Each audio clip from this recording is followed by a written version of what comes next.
Well, at least it'll give you something to crow about.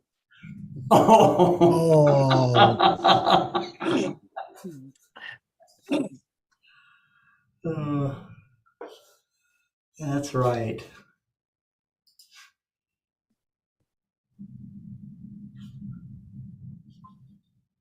Harry, have you ever watched this famous comet, the C22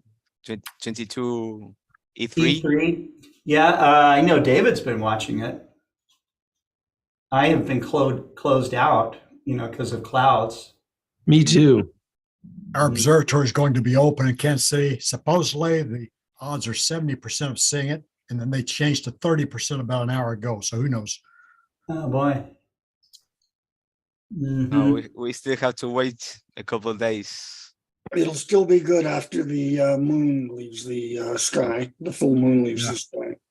Mm-hmm. It'll be an Maybe- evening object by then. Yes. Today I saw a picture with a guy sharing Facebook, and it has the same gear that I use with the small lens, and I really get shocked because I always thought that everyone is taking pictures with a telescope, but with a lens you can see the two different tails and the anti-tail in front of that comet. Oh, that's cool.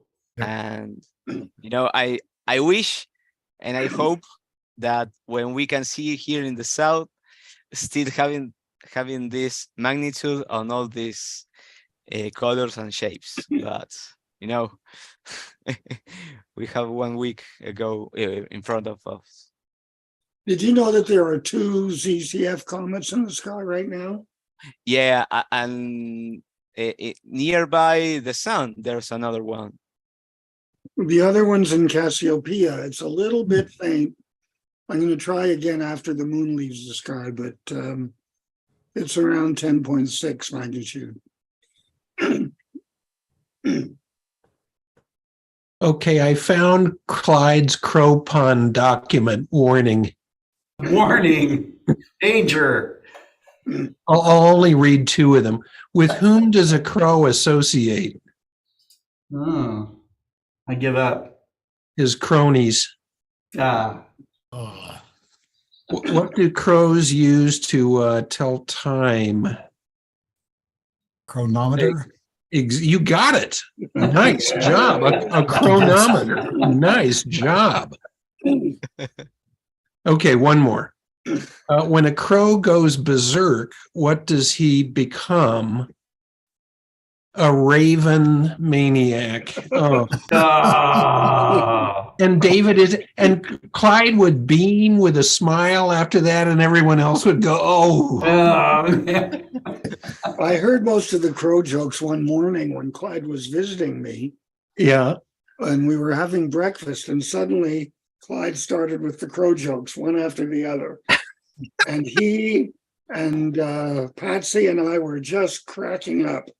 It was just such a joyful Wait, experience. how many crow jokes can there be? I guess there can be a lot. Well, there's a sheet of about 20 of them that in his handwriting that I have an image of here from Kevin Schindler, our pal at Lowell. Yeah. Sent to me some time ago. When was the importance of crows discovered? Long ago by Cro-Magnon man. Ooh. I mean, they just get worse and one after the other,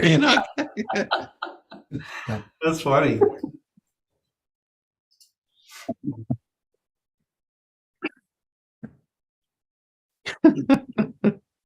That is funny.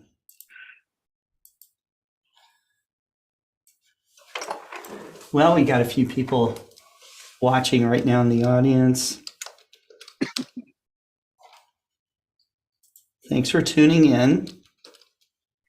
I'm working with new programs in PixInsight. They are amazing. This is how it is evolving. It's outstanding. The things that this program does now. It's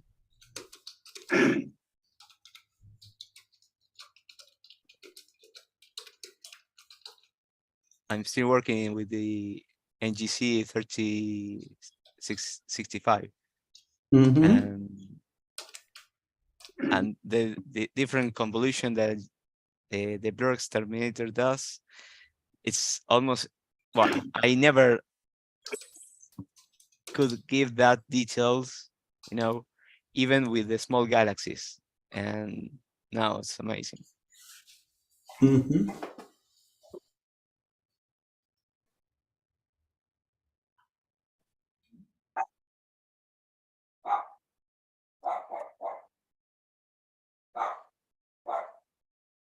I hear the dog star barking in the background. It's me. Sorry, I'll go mute. No Hey, problem. no, ¿qué haces, Daniel? Hey, Maxi, what's up? ¿Cómo estás? Bien, bien, ¿y tú? Bien, todo bien, con calor. I miss you, man. I haven't seen you in a while. Yeah, a couple of months we didn't talk. How's it going, man? Good, man. Good. Finally got my scope up and running. I'm Which one? The astrophysics. Ooh. Yeah, finally, after 6 months of waiting, I got the flattener. Yeah, right. Guys, I'm going to get a cup of coffee. I'll be right back, and then we'll start our program. Okay. Okay.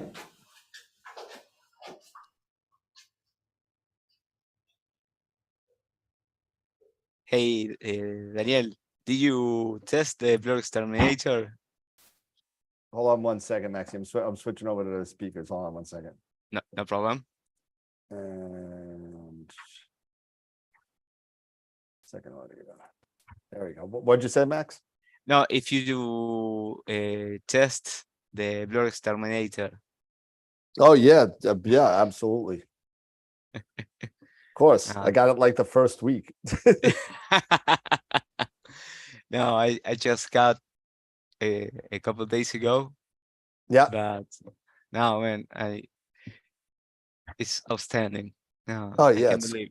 it's great. It's great. You know, he's been doing such a great job with putting out all this AI stuff, and people are going around and they're like saying, "Ah, well, I can't say it. Your audio is live, so so, but it's cheating, bah. So it's not cheating. It's not cheating." And let me fix this. So we'll do this. There we go. We'll let's do this so we don't see the back of my room. There we go. There we go. Nice. Let me get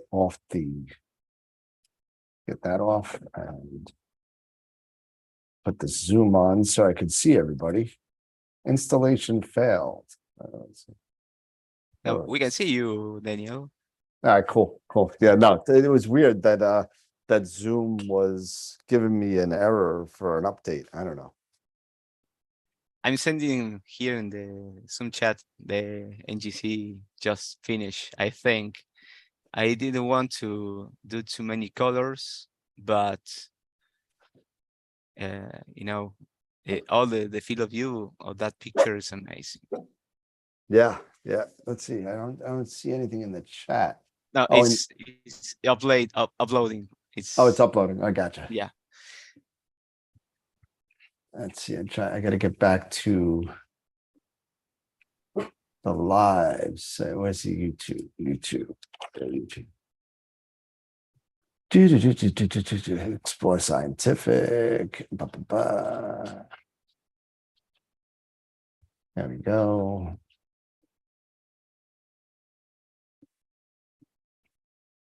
Come on, get in there. There we go. Nice. And come on, get in there. There we go. Nice. And there we go. All right, cool. So how's everything else going, everybody? All good here? Is that Scott? Yep, I got my hot coffee. I'm feeling good. There you go. What's going Yeah. on, Scott? Oh, here in Arkansas, up in northwest Arkansas, we had an ice storm that got a bunch of ice, like little BBs of ice, came down. And it looks like snow outside, but it's just built up ice, and very, very slippery outside. So that came down pretty good yesterday, and we got more of it today. So it is it's in the 20s outside, something like that right now. 20s. Let's see. We've been in it's been weird. We've been in the 40s and 50s on Long Island, and it's kind of weird. That is weird. I mean, today was the coldest day we've had in a while, and it was 37. Yeah. We just get that tongue of cold air that can come down, and sometimes it collides with warm air over here, and that's where we get all of our tornadoes and such. But I was just watching a short video from Dallas, and I guess they're just going nuts down there with their us. Mm-hmm. Wow. So let's recognize some of the people watching us right now. We got Harold Locke watching on YouTube, and Billy's Astro watching on YouTube. That is Billy. Sentil Nagapan watching on YouTube.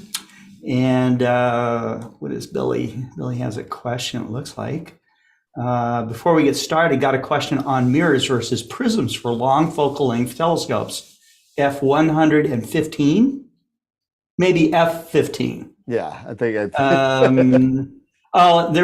You're probably talking about the diagonal mirror versus prism. I like mirror, okay, just because more light can get to your eye, but the real thing that you want is just a precision surface, So if you got a real precision surface, you're going to get, a sharp image being delivered to you, or at least as sharp as your telescope is. Teton Gemworks wanted to know, for Scott, ice or grapple? We don't call it grapple here, but maybe I'll start. And Osmosis 007 says wind chill was -18 today. Ooh. That's pretty cold. That's pretty cold. Oh man, I hope that's not Celsius.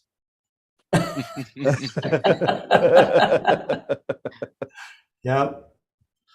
Ooh, -18. All right. Well, it's time to get started, guys. So here we go. All right.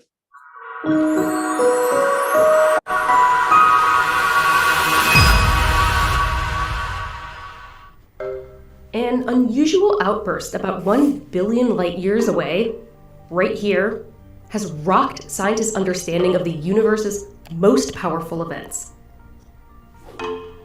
Some of these are the source of heavy elements in the cosmos, like gold. For decades, scientists have divided these explosions, called gamma ray bursts, into two groups, long and short GRBs.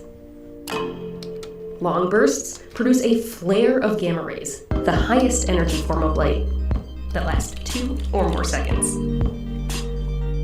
They're thought to be caused by the black holes forming at the center of massive collapsing stars, and are followed by supernova explosions.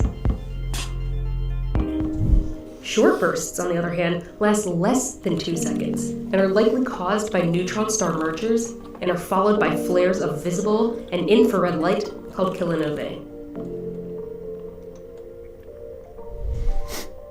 But a recent event has scientists rethinking these categories. On December 11th, 2021, NASA's Swift and Fermi telescopes observed a 50-second long gamma ray burst, followed by the clear signs of a kilonova. It's called GRB 211211A. It was later studied by the Hubble Space Telescope, along with a number of other observatories. Scientists don't yet know how a burst caused by a neutron star merger produced gamma rays for so long. Maybe, instead of 2 neutron stars, one of the objects was a black hole. Kilonovae are a known source of heavy elements like iodine, which was essential for the development of life on Earth. But scientists thought that they were only associated with short bursts. GRB 211211A shows, for the first time, that kilinovae can accompany both long and short bursts. After 50 years of studying these events, scientists are still learning new things about their effects on the cosmos.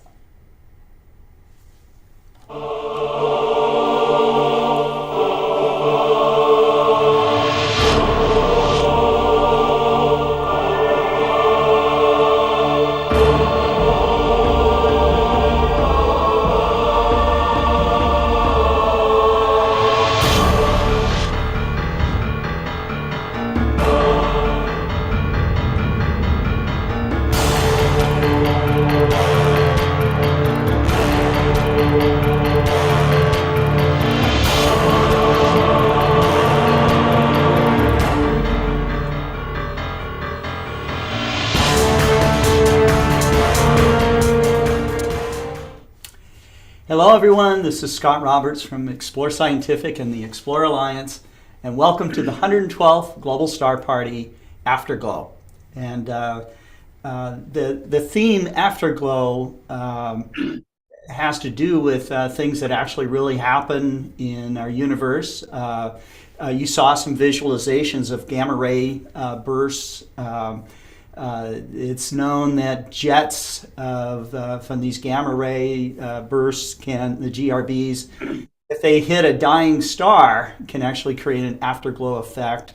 But you might also think of afterglow as, I can't remember how many times people that were giving sky interpretations might have said, that a particular star might have already gone supernova and is no longer there, but we're somehow still seeing it. Is it the afterglow of light that is still coming to us? The thought of how things change in the universe as it relates to distance and time travel, the travel of light across space. For a lot of people, especially beginners, it's really hard to wrap your head around some of these concepts. But amateur astronomers and sidewalk astronomers and all these astronomy outreach and STEM people, that's what they're there for. They are there to try to help you take the steps towards learning some of these aspects so that you might be inspired to take it to another level and perhaps make science part of your career somehow. So, but those are some of the good things that I think that our amateur astronomy community does, aside from just being a great group of people. Tonight we have another great lineup with David Levy, David Eicher from Astronomy Magazine, the president of the Astronomical League, Carol Orge, will be with us. Stephanie Hawkins, who is a educator and curator of the Las Cruces Nature and Science Museum, will be with us to talk about Plutomania that's going to occur next month, February, in Las Cruces, New Mexico, home of Clyde Tombaugh, who discovered Pluto.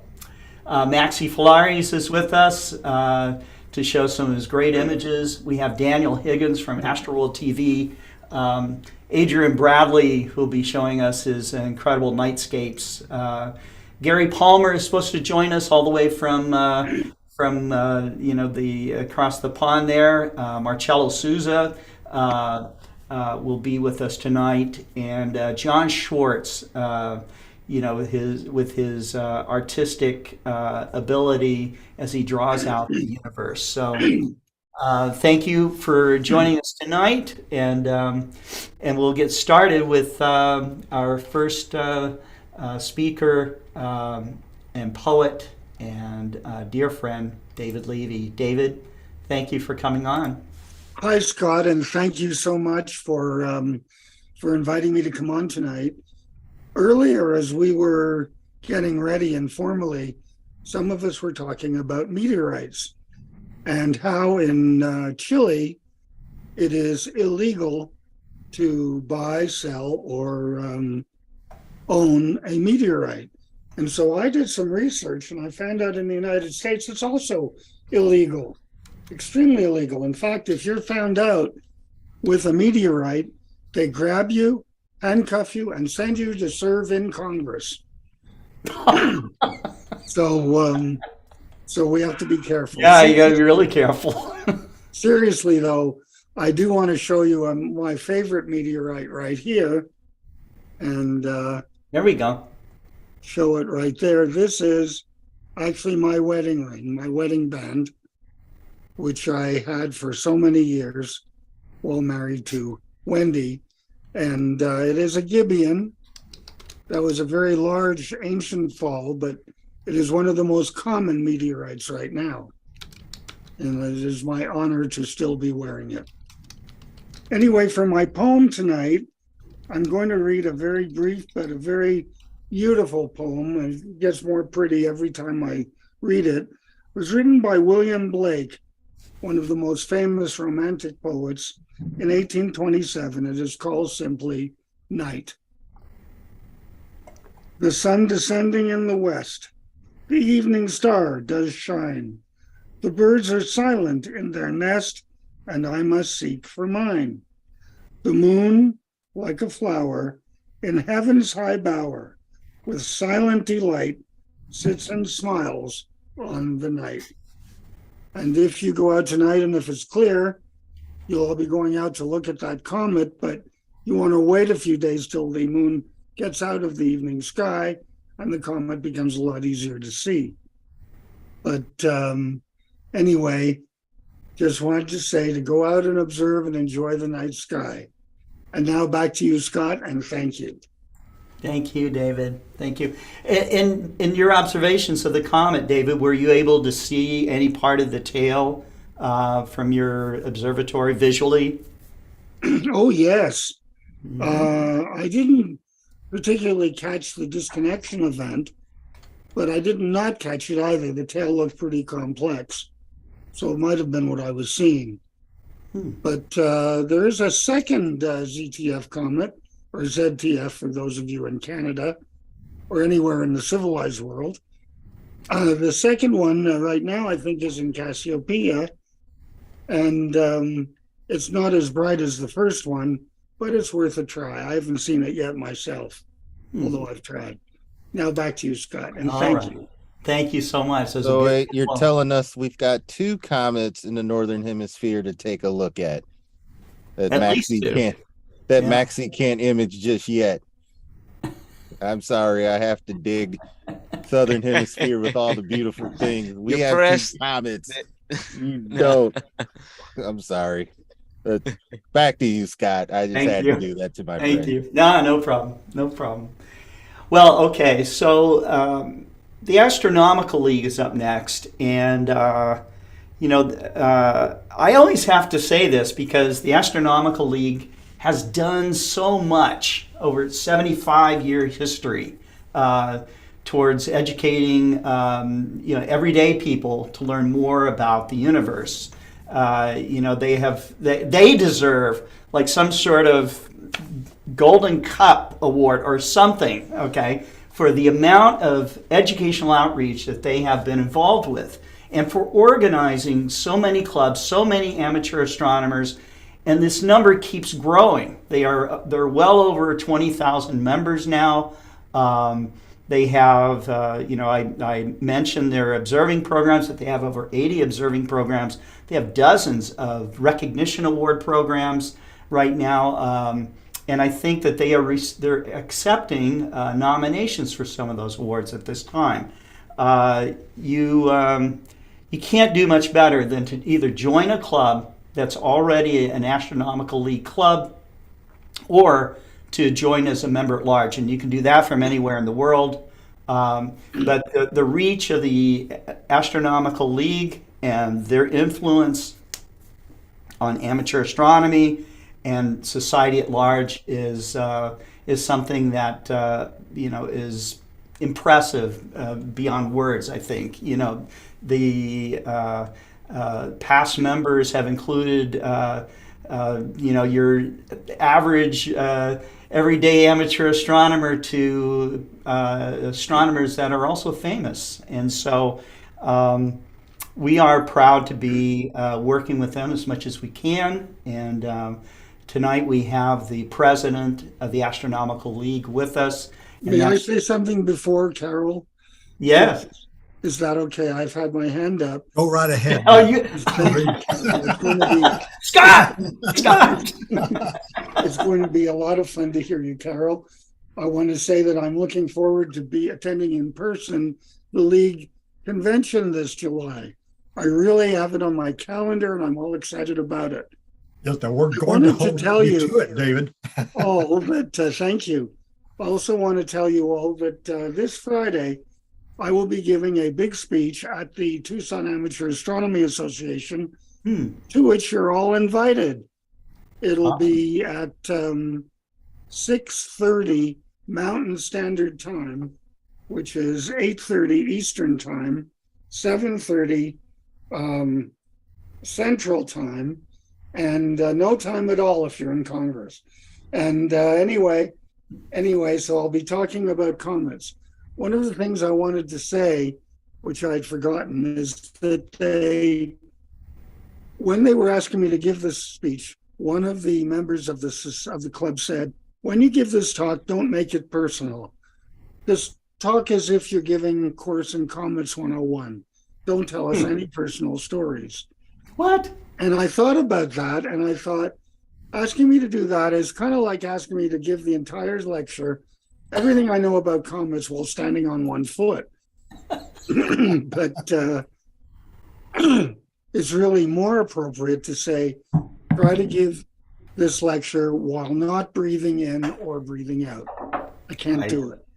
So you'll be hearing a pretty personal talk this Friday night.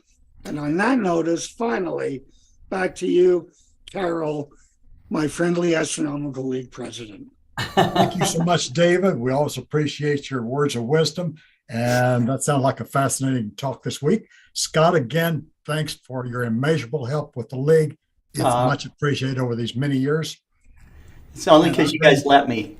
So, thank you. Yeah, we appreciate it. I bring tidings on behalf of the Astronomical League. Lots of activity going on. We're getting lots of reports on this comet right now. In fact, in my local club, we had a 15-year-old just put his cell phone up to the eyepiece and took some beautiful shots. And it's one of the better ones I've seen so far. So it's nice that it's getting a lot of involvement from not only astronomers, and from the general public. Now I'm going to share my screen and ask our questions as is usual.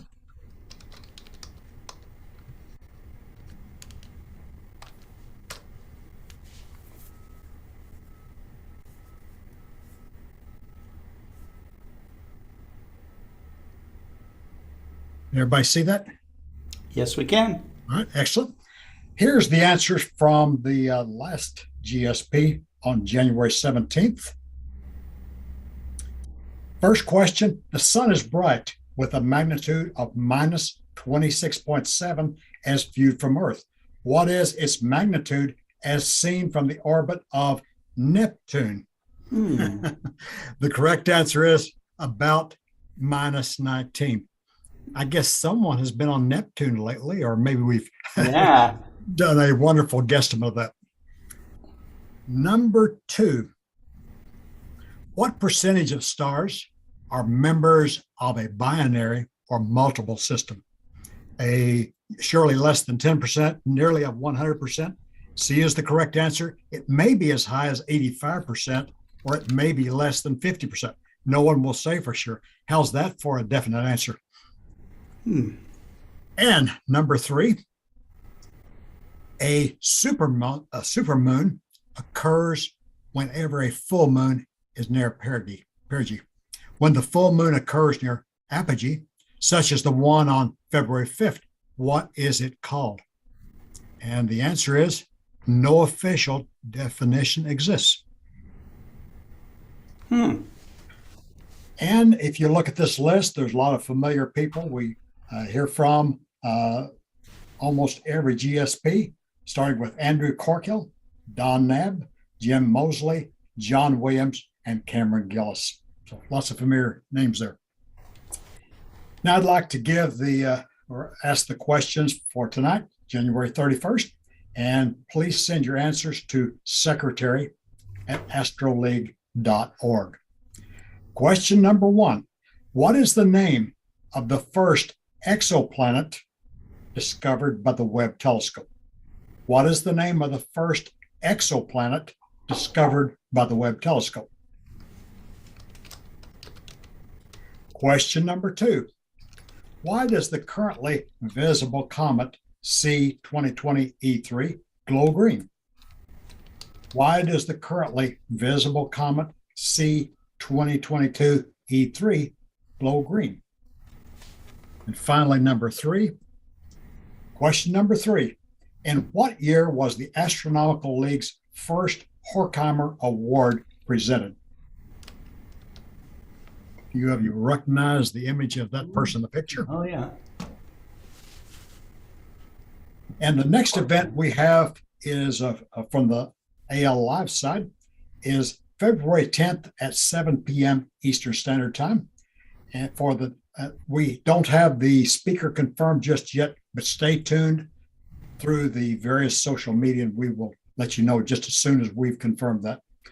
So I think that's it for now. Back to you, Scott. Thank you, Carol. There we go. So, actually, Scott, real quick, one more. Carol, Yeah. if you've won the door prize, I thought I saw my name a couple months back as winning the door prize. Do we get in contact with you? Yes, at would that you point? put me something in the chat there to remind me to get our national office to get that going to you? Yeah, I'll do that. Thank you very All much. right, thanks. Want to make sure you get honored for that major achievement that you went through all the sweat and so on to All do the that. sweat, tears, and Google searches. Yeah, I want it. and Google searches. That's You right. know? That's right.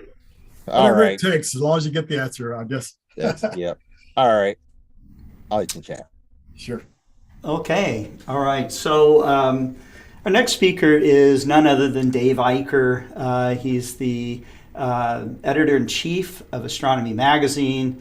He's spent, almost all of his life writing about the universe, and from his early magazine that he did as a teenager, and then finally moving over to Astronomy Magazine. He's written, I think, over 20 books on astronomy and the universe. Some of them have been in collaboration with the famous Queen guitarist Brian May. But his interests are broad. They range from Civil War history to gems and meteorites, of course, and into the deep space, deep sky objects themselves, which he's going to talk about tonight on Dave's Exotic Deep Sky Objects. So, Dave, thanks for coming on to Global Star Party again. It's nice to have you. Thank you, Scott, as always. And I have some news tonight. I'll share my screen. We're going to talk about every object that exists in the sky from now until the end of our lives. Is it going to be a deep Are you dive, or are good? you just going to touch on each one lightly, and so we can? Well, you know what they say, it gives you something to do, So tonight we have a different object that we'll talk about that you probably have not seen. You probably haven't imaged it either, some of the imagers out there. It's the Ursa Minor Dwarf Galaxy. As we know from many talks focusing on galaxies, the local group, as it was named by Edwin Hubble in his famous book, The Realm of the Nebulae, our group of galaxies contains at least 55 galaxies, maybe as many as 100, because the dwarfs are hard to see, as we'll see when we get to the Ursa Minor Dwarf. Most of the galaxies in our group, and in most galaxy groups and clusters, are dwarfs, just as most stars, the most numerous stars, are dwarf stars. And one of them is the Ursa Minor Dwarf. It was discovered in 1955, of all places, at Lowell Observatory by A.G. Wilson. And it's typical of dwarf galaxies. It's a small galaxy. It's very loose. It's a satellite of our galaxy, the Milky Way. Its gravitational center is about 200,000 light years away. And there's not a whole lot that's known about this galaxy. There have been a small handful of papers published, but there's a lot of stuff that we don't know about this object, even though it's a relatively close object to us. It's still relatively poorly studied. What astronomers do agree on, though, is that it has undergone a burst of early star formation that lasted for about 2 billion years, and then things have been quiet in this poorly populated galaxy. Observationally, it's very much of a challenge. Its outer extent is about the same diameter, if you can believe it or not, as the full moon on our sky.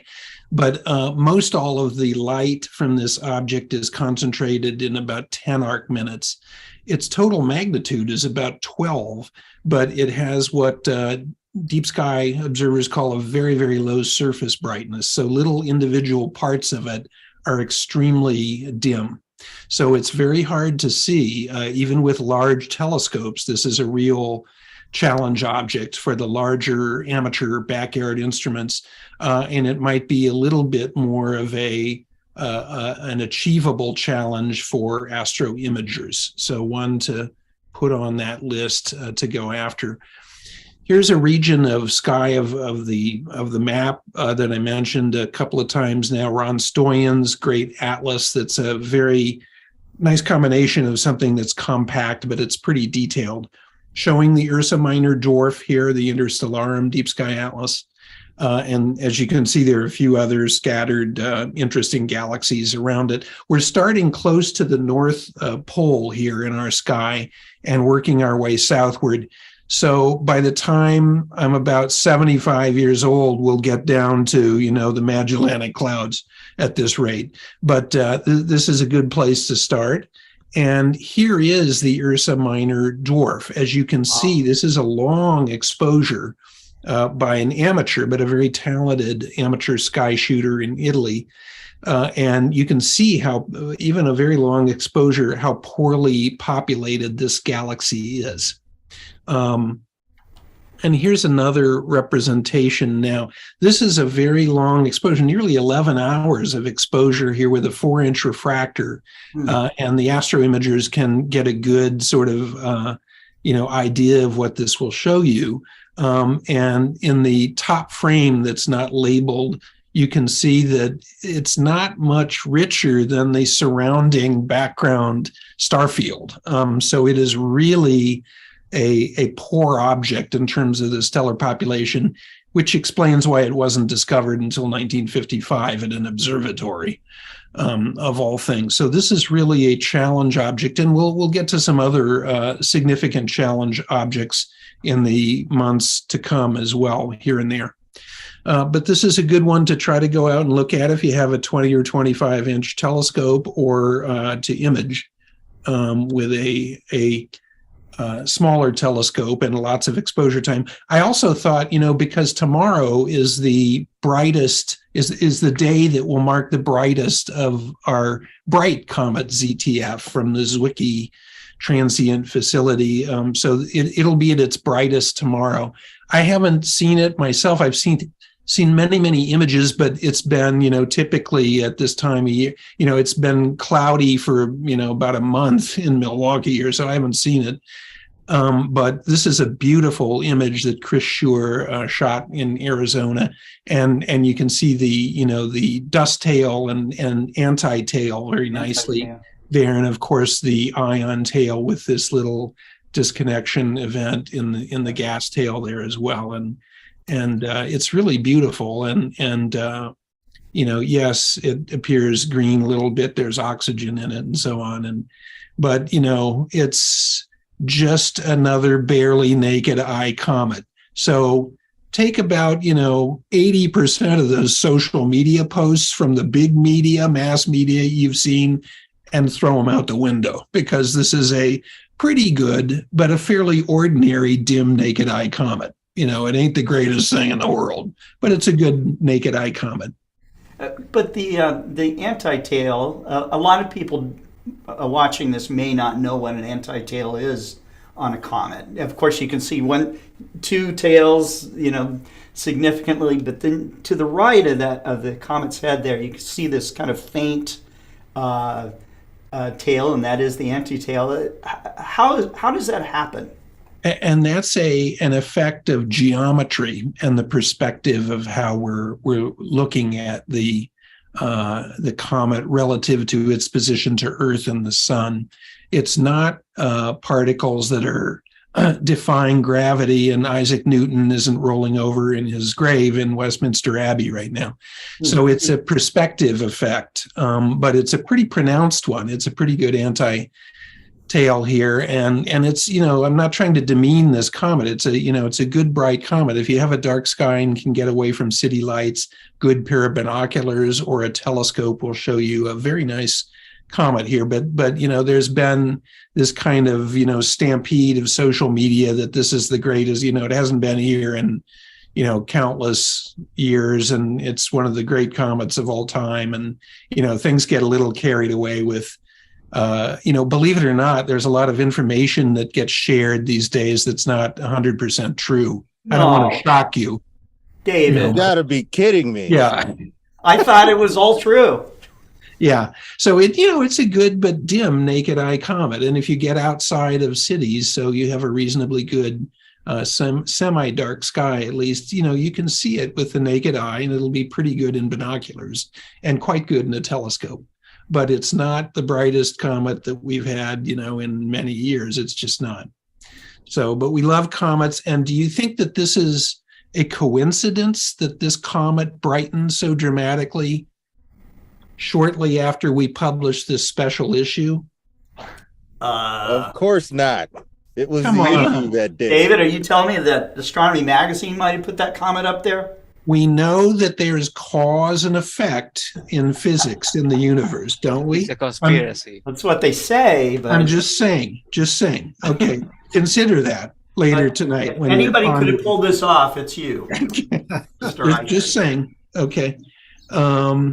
So that's it for tonight. And then remember, in addition to David Levy's wonderful kids book, which I hope he will mention again, Michael Bakich and I, your neighbor, Michael Bakich now, and I, David, have our kids book out about space exploration as well at the dawn of a new space age. So that's all I have tonight. I will stop sharing my screen and revert back to you, Scott, and thank you again. And I will have yet another weird object that is a challenge and strange and all that kind of stuff, I hope next week.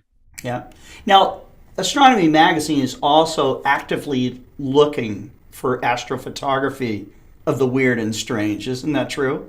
Absolutely, because, for years and years and years, we've, been plagued, and, astro imagers love to go out and shoot, the bright stuff and get good with it. But, when you get, you sort of get a little down, when you get your, 27th image of the Orion Nebula today, being submitted, so I really do want to kind of suggest to people that, although, you're taking the Pac-Man Nebula or the Crab Nebula or the Andromeda Galaxy or the Hercules cluster again and getting a little bit better shot of it, there are, as I'm trying to demonstrate here over the next, horrify you over the next, 50 years with this stuff, there are probably about 5,000 really good targets that you can go out and image.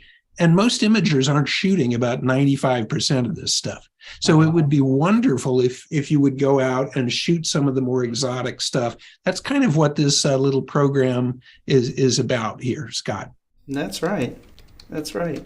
Well, great. Well, the gauntlet's been thrown down, and all you astrophotographers out there need to be looking at that 95%, and maybe you'll be on the cover of Astronomy Magazine. So there's a new one every month. for amateur astronomers, that's like being on the cover of the Rolling Stone. Maxie, Dan, you've heard what he said. We got to go out I and tried go to do find it something. here in the South with Okay. some great objects from You heard that, so- Maxie. Hey, Maxie, remember, I kid you not, and David can back me up on this. Bart Bach, one of Bart Bach's favorites, saying all the good stuff is in the southern sky. Yeah. That's not that much of an exaggeration. It's pretty much true. Yep. We had too much objects. Yeah. Yeah, if you're from Long Island, you're not seeing anything anyway. So I mean, And Wisconsin too. Wisconsin, yes, it's bad. And it's been cloudy for about a month here, I think. And by the way, we were talking temperatures earlier. You know what it was when I woke up this morning here? This is Fahrenheit scale. -9. Ooh, that's super cold. That's chilly. That's Yeah. worse So than here. I'm hoping for a heat wave that gets us back into positive territory here. I have to send you a mate and a thermo to bring you, and you can drink hot water with mate. Indeed. That's right. Absolutely. Well, thank you again, David. That was awesome. I look forward to more of your exotic objects here. So, Thanks, Scott. all right. So our next speaker is Stephanie Hawkins, and she is an educator. She's a curator for, and forgive me, Stephanie, if I mess this up again, but it is the Las Cruces Nature and Science Museum.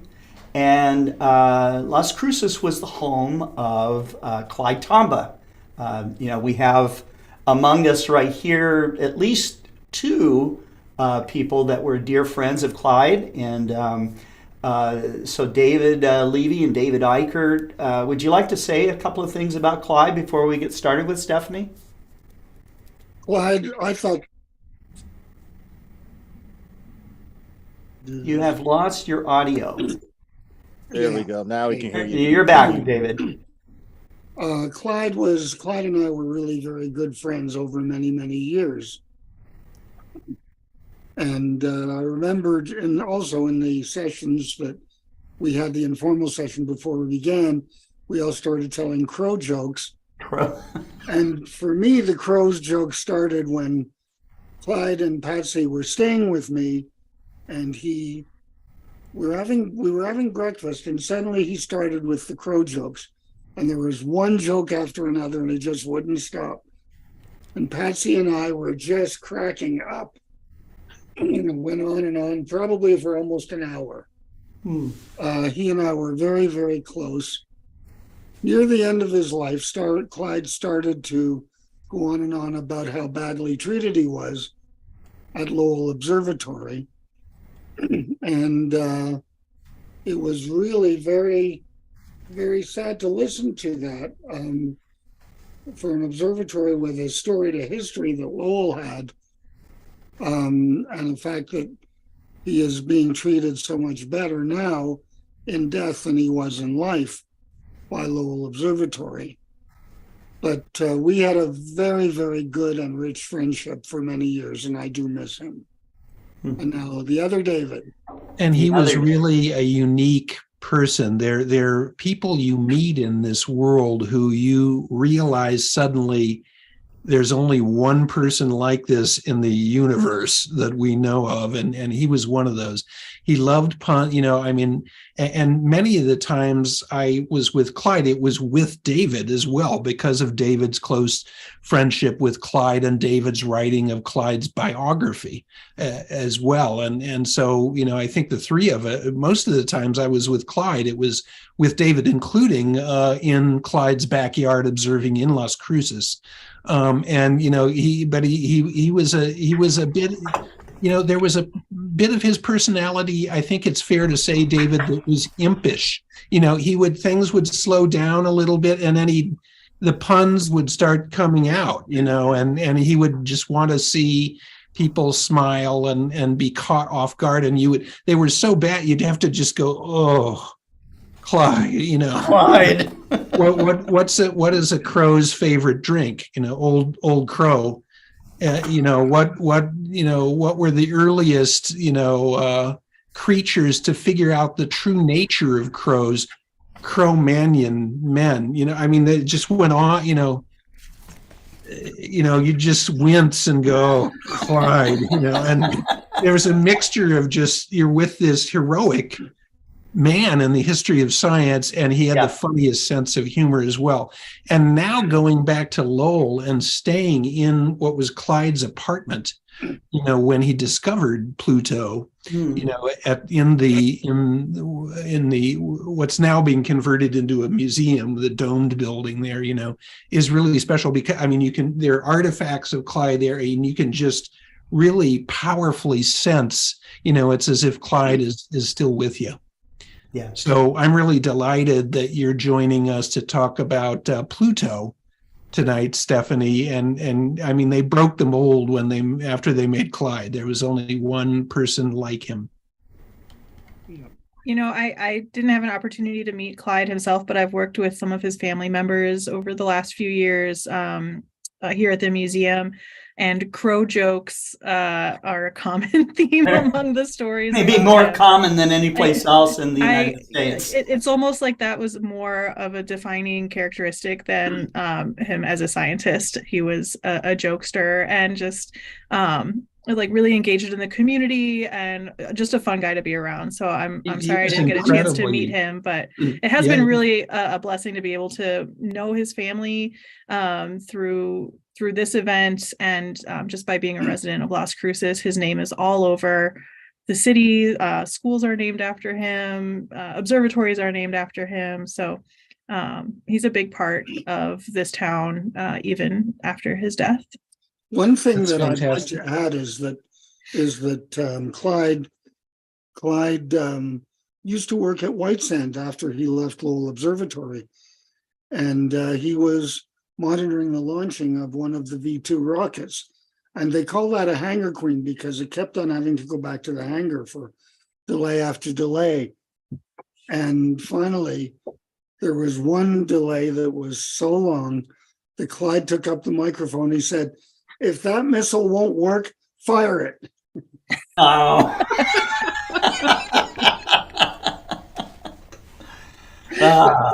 Okay. Okay. So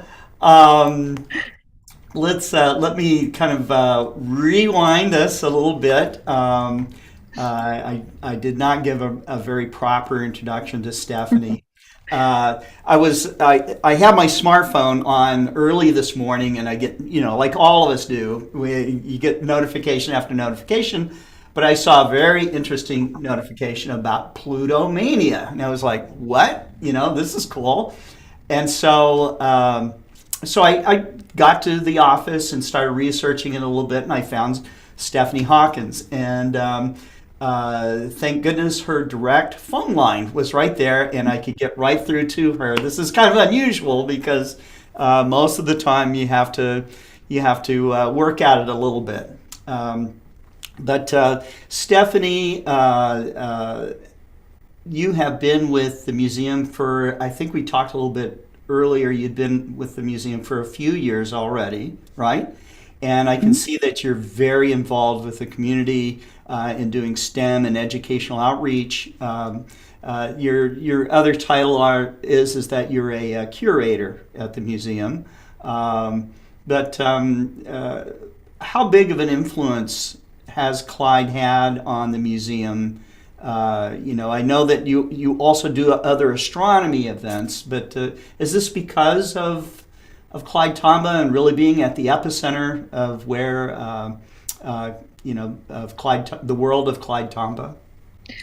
Yeah, so I'll have to say the museum opened in its current space and capacity in 2012, and I rejoined the team after going from an intern back to being a curator after a little hiatus in 2017. So I wasn't around for the development of the exhibits, but we do have a permanent display of one of his telescopes, and refer to him in the Tombaugh room, and refer to him regularly as a citizen scientist, and to inspire kids to get involved in science.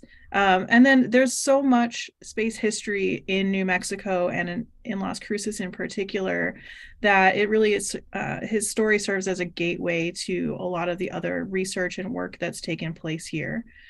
So I did throw a couple of slides together. We've already talked a lot about his history since we have great connections to him in the group. Yeah. Right. So hopefully but I did want to kind of just talk a little bit about how we got to this event. For Pluto Mania, we used to call it Tombaugh Day. And as we grow the event and make it a lot more about planetary science and space exploration and contemporary research, in addition to remembering Clyde and his work.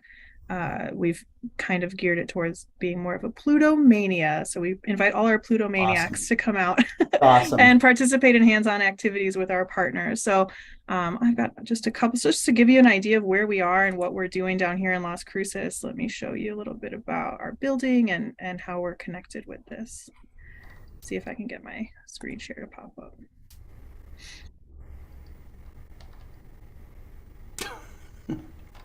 And we still have There's some good jokes in the chat. Yeah, we have some.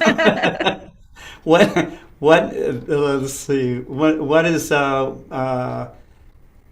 do you call crows that stick together? Velcros. Sorry.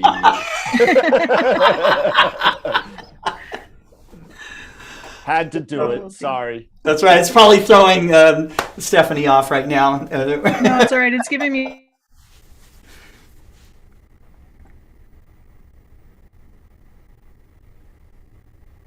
Uh-oh. Let's see if we get Stephanie. I think we've thrown her off so much. Yeah, so I'm. Oh, there. There. Okay, you're back. You're back. See that? You froze up for a little bit. Yeah. All right. Fantastic. But you're good. Yeah. Sorry about that. Okay. Is my slide up or is it just me? Not yet. No. Okay. Well, we'll see if that pops up or not. In the meantime, as we've discussed, Clyde Tombaugh discovered Planet X, which was then named Pluto, while at the Lowell Observatory in Flagstaff, Arizona. We usually try to pick a day in between his birthday and Pluto's birthday to have this event. And, while he was there, he did a lot more than just stare at a blink comparator to make this one observation. He founded comets, star clusters, asteroids, cluster galaxies. He was very busy while he was there. And he moved here to Las Cruces in 1946 and started working at White Sands Missile Range, which is an Army installation just on the other side of the mountain range from Las Cruces, where, as mentioned earlier, he was working with missiles and optical instruments. He designed the Intercept Ground Optical Recorder, which is a missile tracking photographic telescope, which I think they still use an upgraded version of that today. Don't hold me to that, though. In 1955, he started teaching at New Mexico State University and was instrumental in the development and foundation of the astronomy department there, and also was instrumental in designing and getting funding for the Tortugas Mountain Observatory, which is on Tortugas Mountain here in Las Cruces. And it's a great hike if you're ever in here and you're in town here and you're a hiker. You hike up to the top of this mountain and there's the observatory up there. It's a great view of the city. It's a 24-inch telescope that was first used in 1967 and is still in service. It's used remotely for the most part by the university and NASA for just collecting data.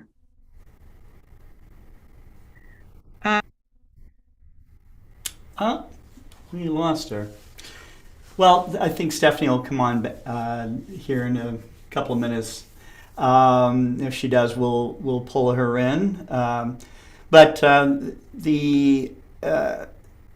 was going to show, and I've shown this on the program before, but one of the things I like to do is to have people sign my star chart. And this is, you can see Clyde Tombaugh's signature right there that he wrote right in the middle of my star chart. This is probably one of the first signatures that I got. There's a lot of other cool signatures in my Sky Atlas 2000, it was cool just to meet the guy and to learn more about him. I've learned probably most about him through David Levy in his book about Clyde, and also just the many stories that he has about Clyde. But I'm thinking that maybe Stephanie might have had some problems. I do want to tell you that the Pluto Mania program is going to be this February. And let me get you. Is she back? Because she can tell you she is back. There we go.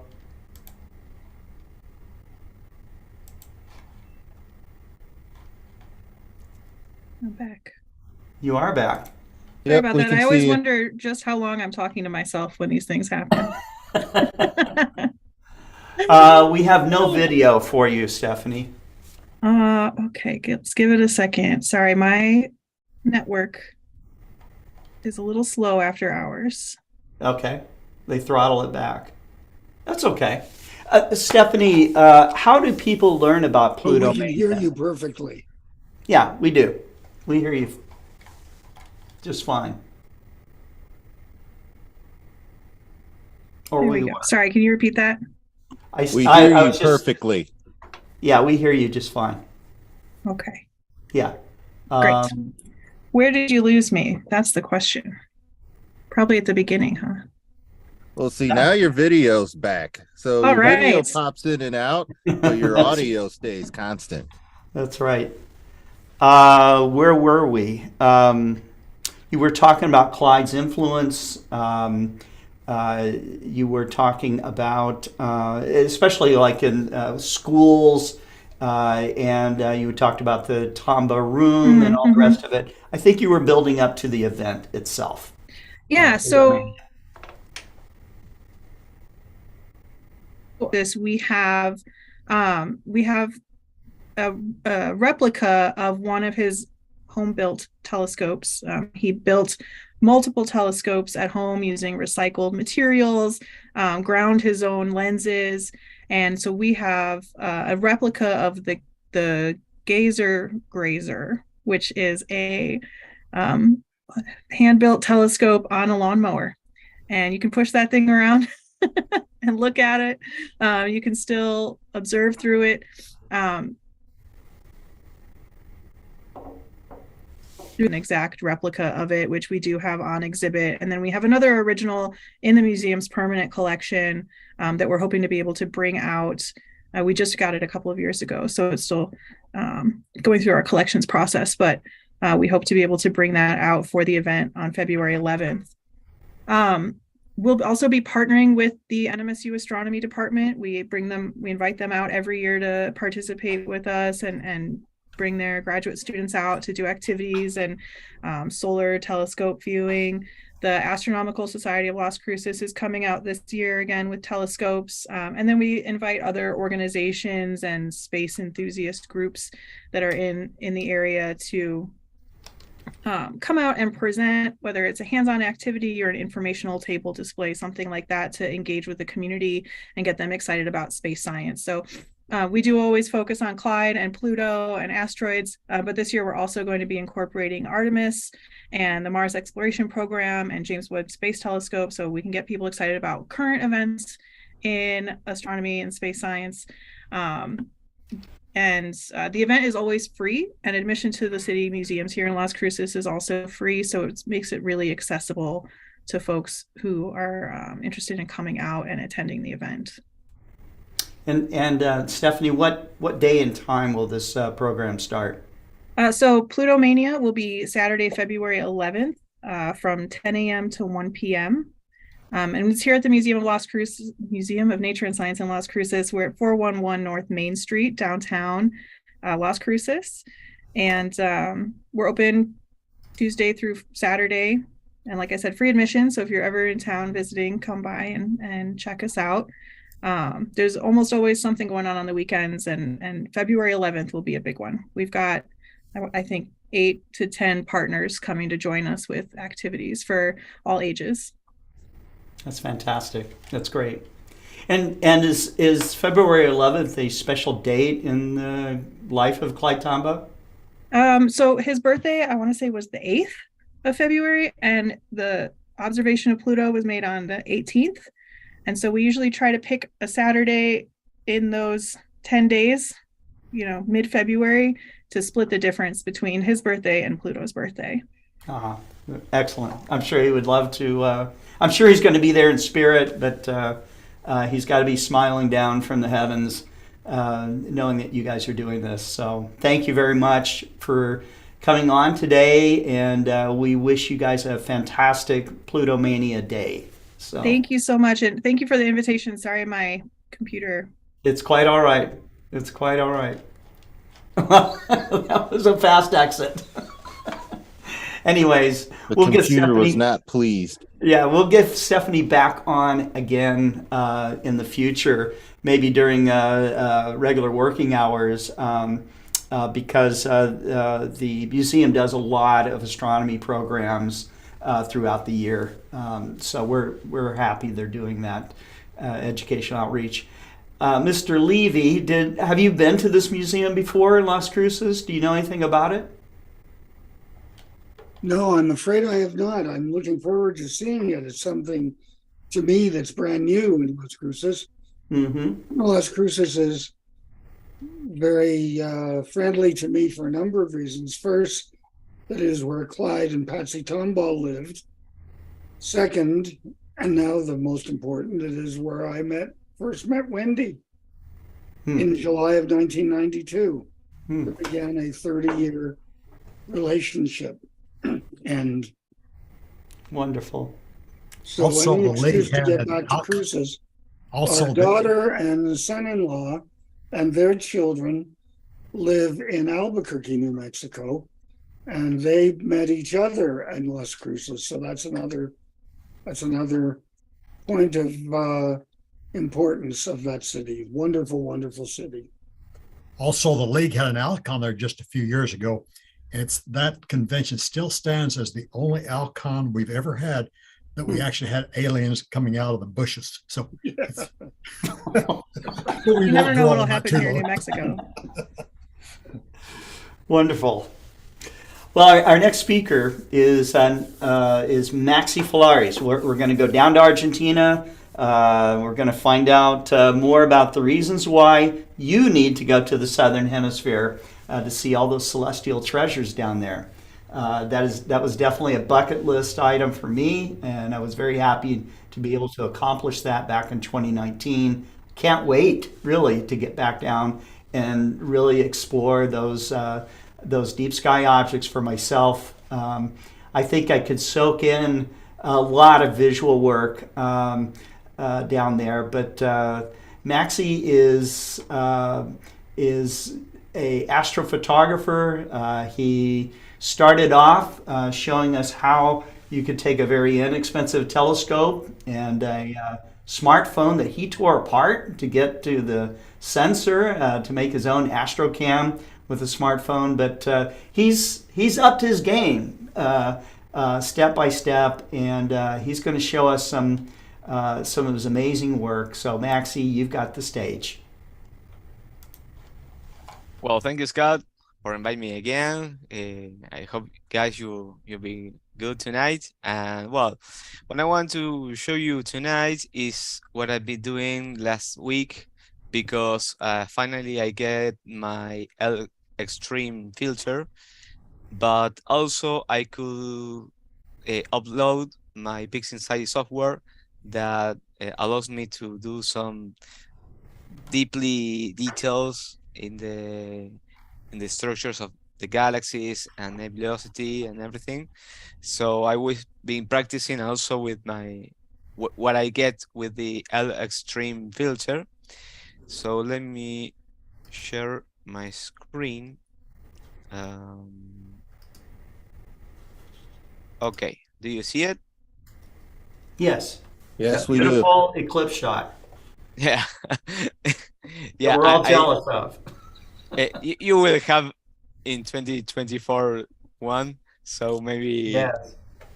and also this year in October an annular eclipse. So well, first of all, I was doing pictures. Let me find the pictures of the object. In this case, it was the helmet's Thor. I was doing pictures of almost 3 minutes in a Bortle 6 and 7 sky. And you can see, let me rotate it. This is a single picture, and I was taking almost 2 nights to get almost, with the best pictures, almost 80 frames or lights to stack them and then process. When I took pictures, when I stacked, I had this. Let me find it. Sorry. No, it wasn't this. Master, yeah, this is the stacked image. Let me stretch it, and you can see all Oh yeah. is in here.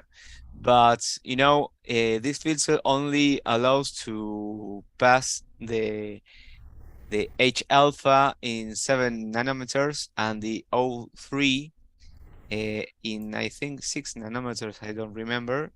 So that's all because I have light pollution. I didn't have the moon, but anyway, I could have all these details and my background is still very good.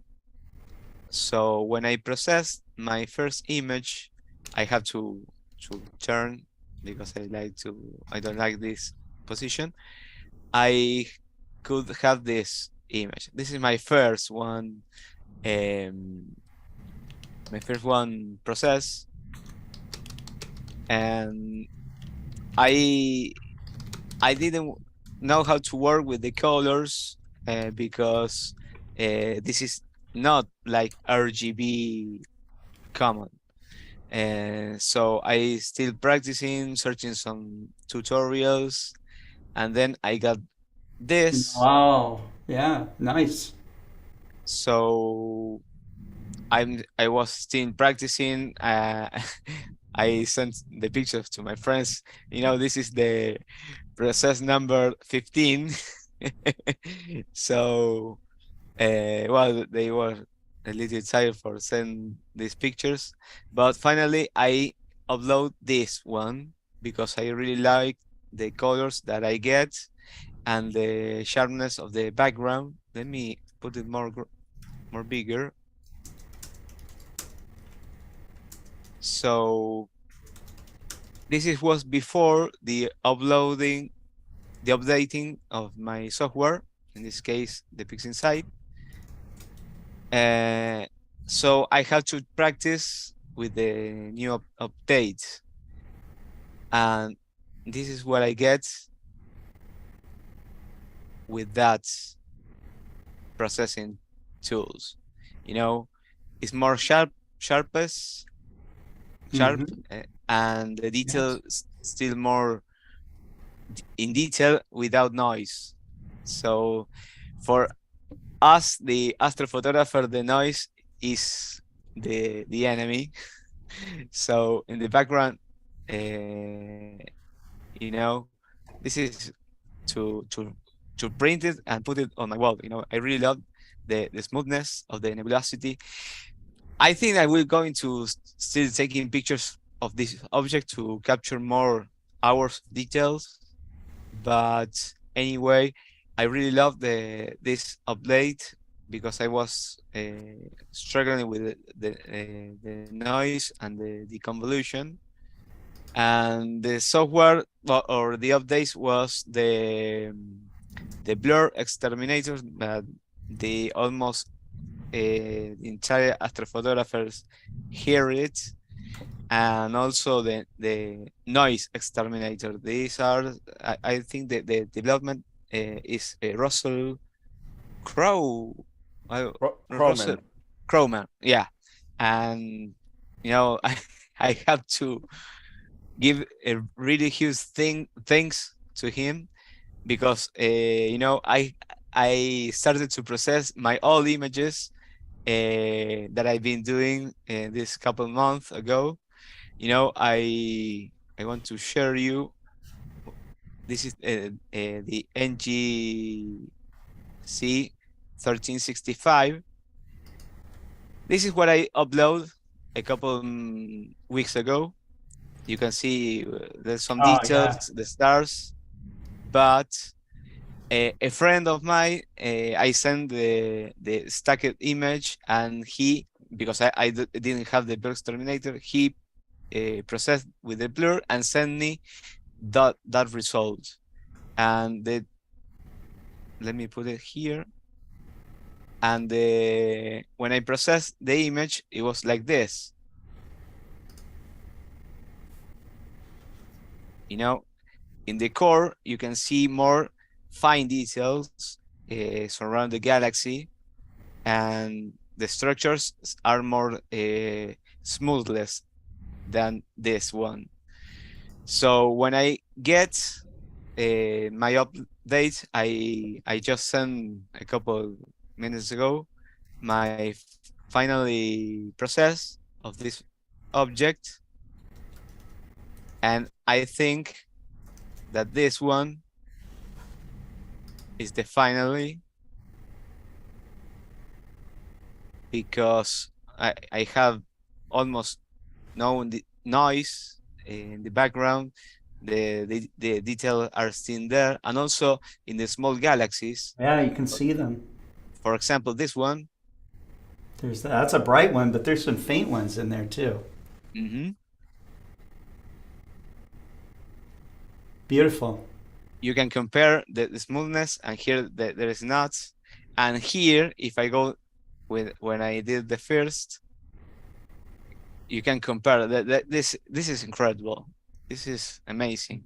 You know, getting this kind of structures really, I don't know where this galaxy is, but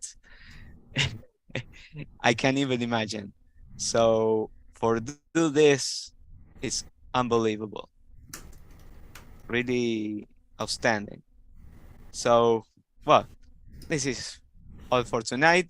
I have to been working with my mount because I was doing some update also. But when I go to some place, my mount goes off, so I have to keep seeing what having the motors problems is. Okay. Now I'm, Yeah. I'm sweating for that. Right. Well, thanks for taking Well, time out with us today and showing us that beautiful shot and your progress in image processing. So that's wonderful. Well, Maxie, thank you. thanks so much. Thank you.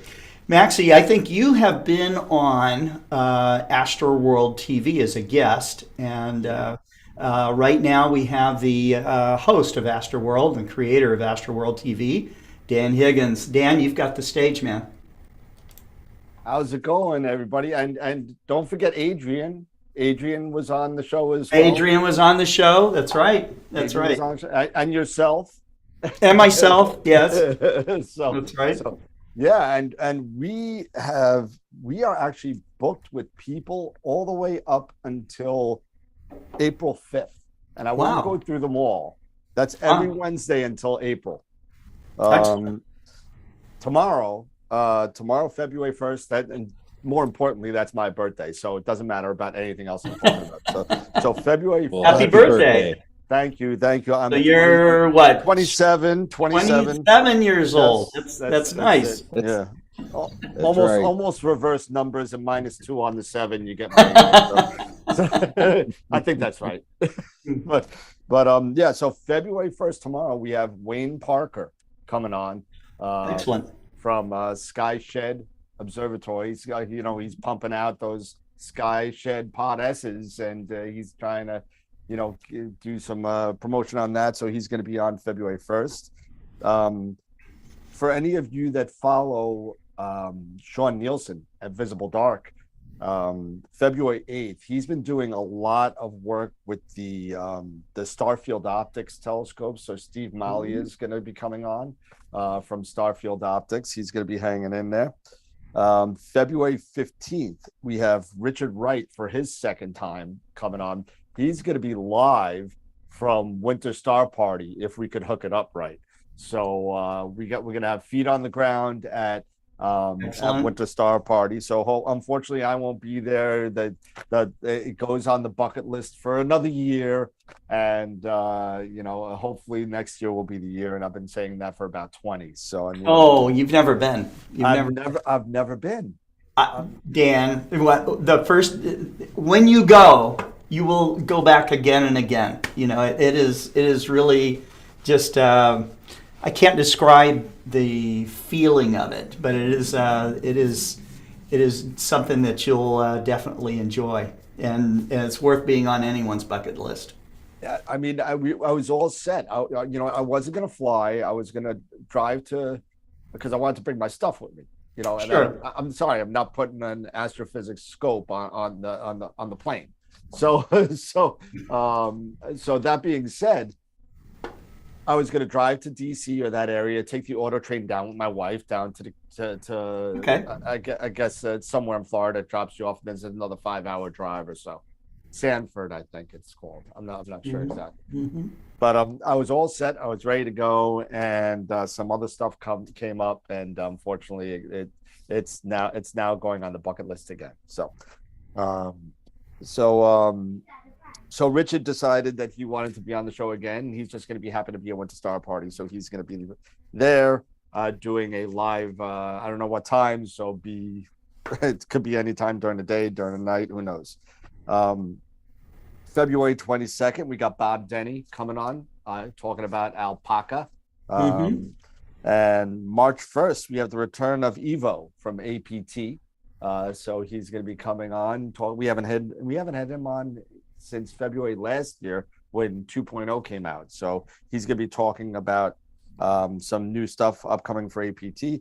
And then we'll move forward to April 5th. Warren Keller from Masters of Pixel Insight and IP for AP will be on.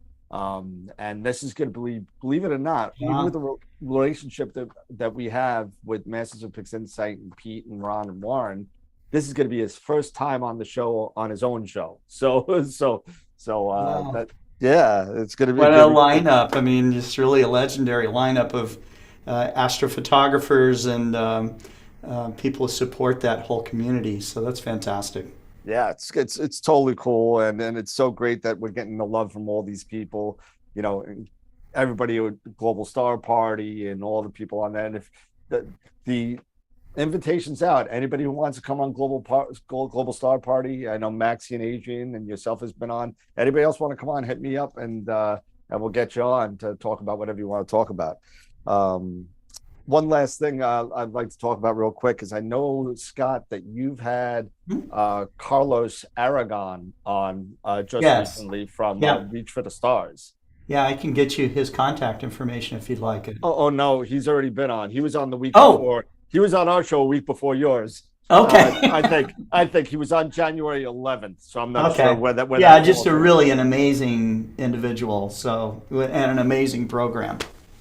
Unbelievable story. And then when you were talking about STEM research and all the types of educating and what they do, is they use astronomy and astrophotography to help younger children with anxiety problems, ADHD, whatever else that they might have in dealing with certain things. And they use astronomy and outreach to help them kind of find a way through the anxiety that they have. And it's really, really awesome. And we did a fundraiser for them on January 11th, and we were able to raise over $2,000 in cash and equipment. Congratulations. That's great. In a 2.5-hour show. And that's awesome. Not to mention also that somebody was generous enough to donate their AVX mount. Right. And Astroworld donated a actually, I still got to send it to them. It's right here. A Revolution Imager, which they say they use, just happened. So I got a Revolution Imager. I'm sending them, and plus about $1,000 before YouTube takes their cut. Right.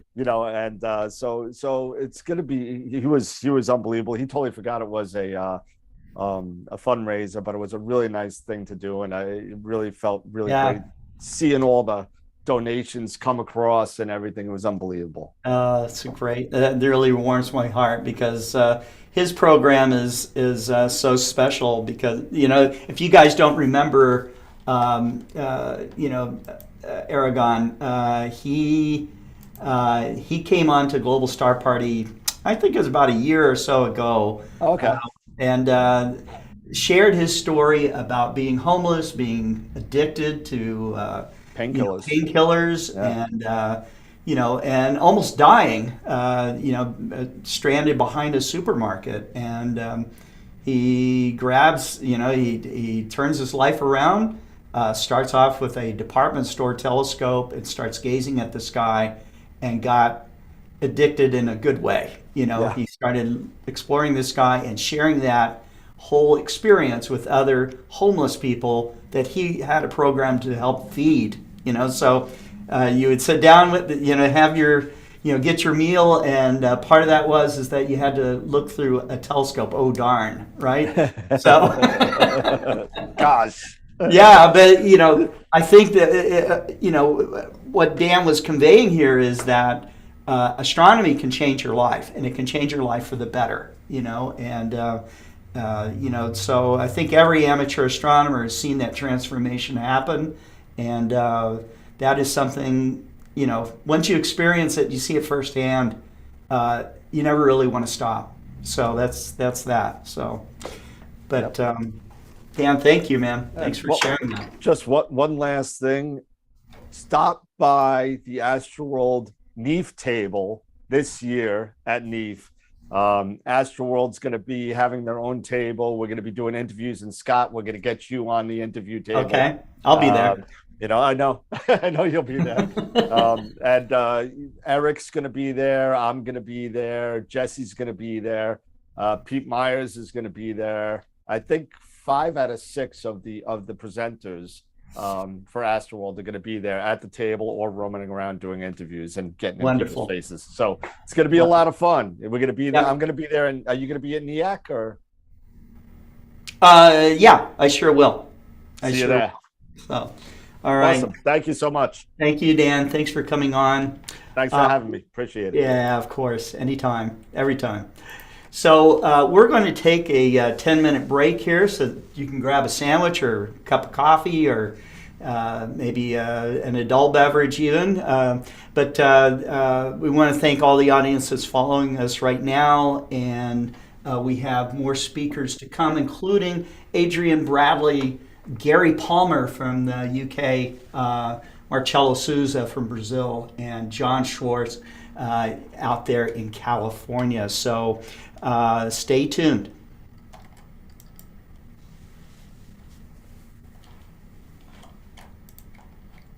Nice.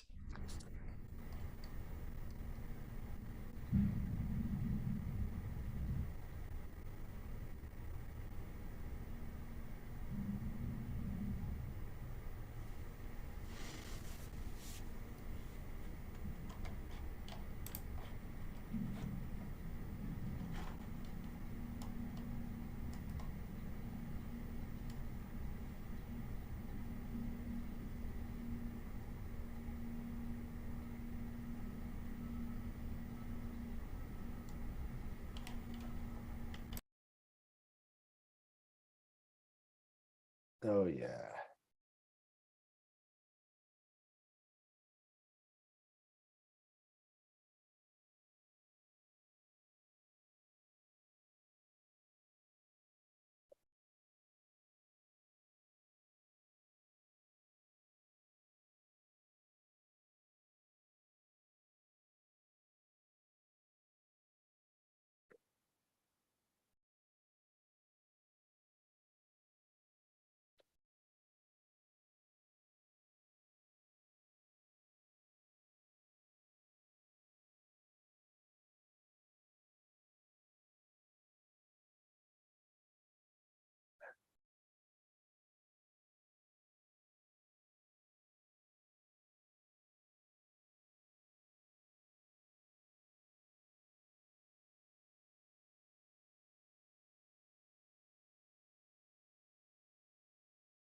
The jet blows through the gas, it hits material, which creates a series of expanding bubbles that extend out to at least 500 light years. The streams continue to percolate out of the Milky Way's dense gas disk into the galactic halo. Scientists concluded that the black hole clearly surged in brightness as much as 1,000,000-fold in the last million years. That would be enough for a jet to punch into the halo of material that surrounds the galaxy. This Hubble image of galaxy NGC 1068 shows a similar scenario occurring.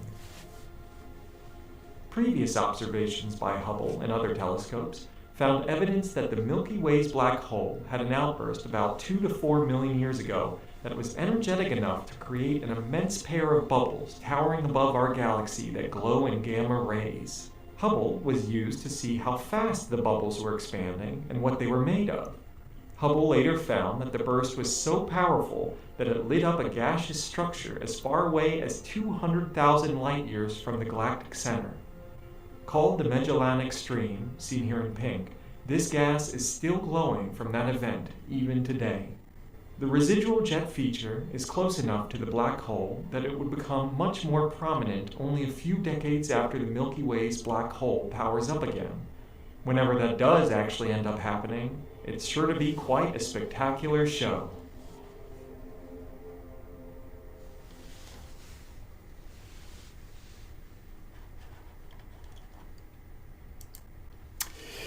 Well, I hope that you had a decent break there, and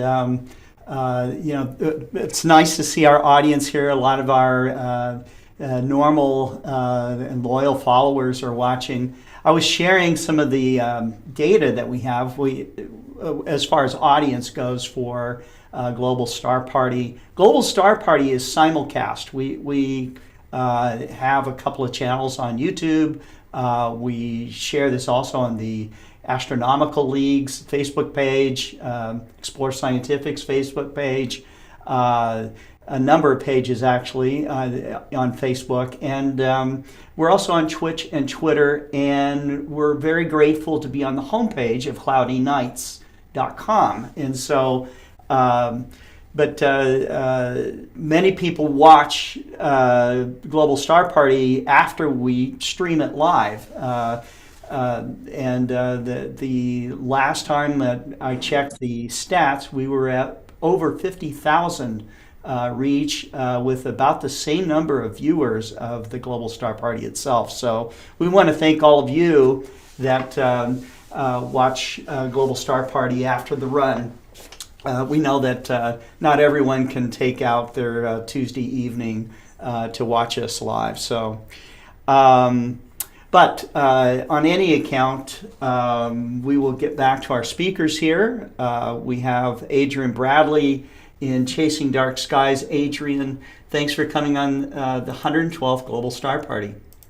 Thank you for having me, Scott. And as always, it's a pleasure being a part.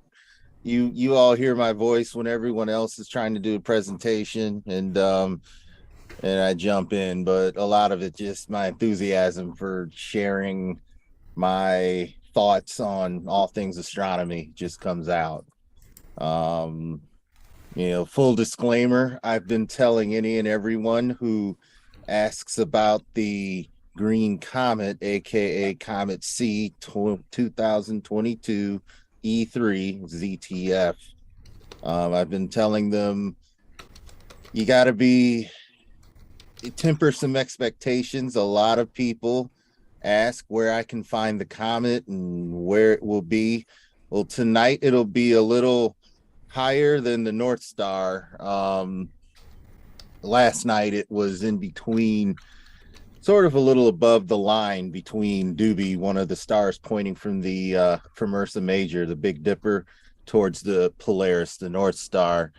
Because it's been cloudy for 45 days, I don't have many images to share, but I will use the platform here, Chasing Dark Skies, to share a gallery that I've created, and I am going to go ahead and share that now. You all are more than welcome. I'll post the link, Scott, in chat after I'm Sure. done. Yeah, and I'll share it. You know, you are more than welcome to look at this gallery. What I'll also do is I'll show everyone, let's see. Yeah. I'd like everyone to go to this page, and you can buy prints here. You can buy prints. You can go. I'm just going to sell some of these and put some of these pictures on your wall. Now, of course, not just night photos, but also, they've got other events that we've turned into wall art. And then as far as the bird watching goes, Scott, this is for On the Wing.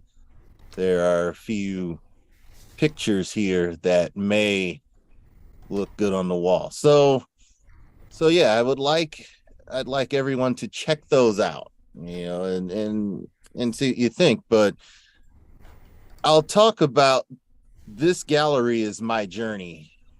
This was it, folks. This is the first Milky Way shot in which I got a part of the Milky Way. I went ahead and posted that here.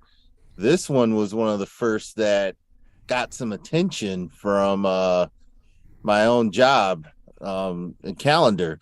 You'll see a few different types of night photography, and I named it From Dusk Till Dawn because those are the time periods in which these pictures were taken. Here's a dusk picture, and you'll see different renderings of these images, and even this image where in we've got cloudy skies, but we've got visual observing going on. Visual astronomy is near and dear to my heart, and I still try and do it on occasion just to get the photons to come directly into the eyes. Now, we've got the Big Dipper, Little Dipper here. Here's Polaris. Note for those of you hunting the comet, it's about here where the star is right here. Comet is in this area tonight.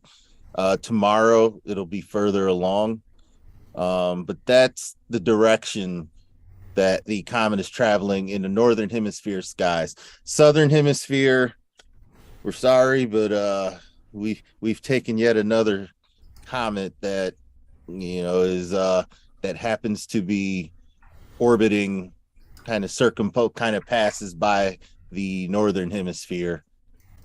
And I did take a few pictures. There are some really good pictures out there, but I want to remind everybody of 2020 when this comet was in the sky. David Eicher earlier, if you watch, talked about how great this green comet was supposed to be, and it's only been 2, maybe 3 years. This is 2023. This was in 2020. As the world was going through COVID, Comet Neowise visited us, and Comet Neowise had a lot of feature to the point that with a camera, around the time it got close to Earth, almost everybody could image with the ion tail, the dust tail. And there's the green. I won't give away why the green, because it was an answer for this week's Astronomical League. But you can look it up and get the elements that glow green. I'll leave it at that. But all comets have, when you image the comet, it has that greenish glow. And yes, I took pictures when I was in San Francisco. There's a few stars here. But back to the point of comets and Milky Way photography. All of these things improve over time as you get used to the type of vision that you want and as the type of images that you're looking for. So as you can see, these images I started to get more detail in these Milky Way shots. And here's a sunrise.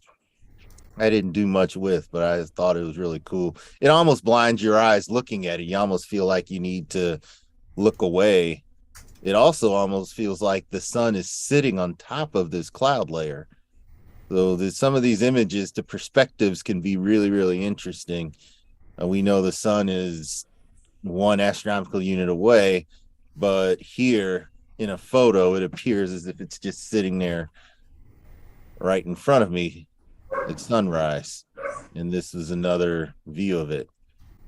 So I like to take pictures, of all facets of nature, and of all, I wanted to also not just this part of the Milky Way here, but all regions of it.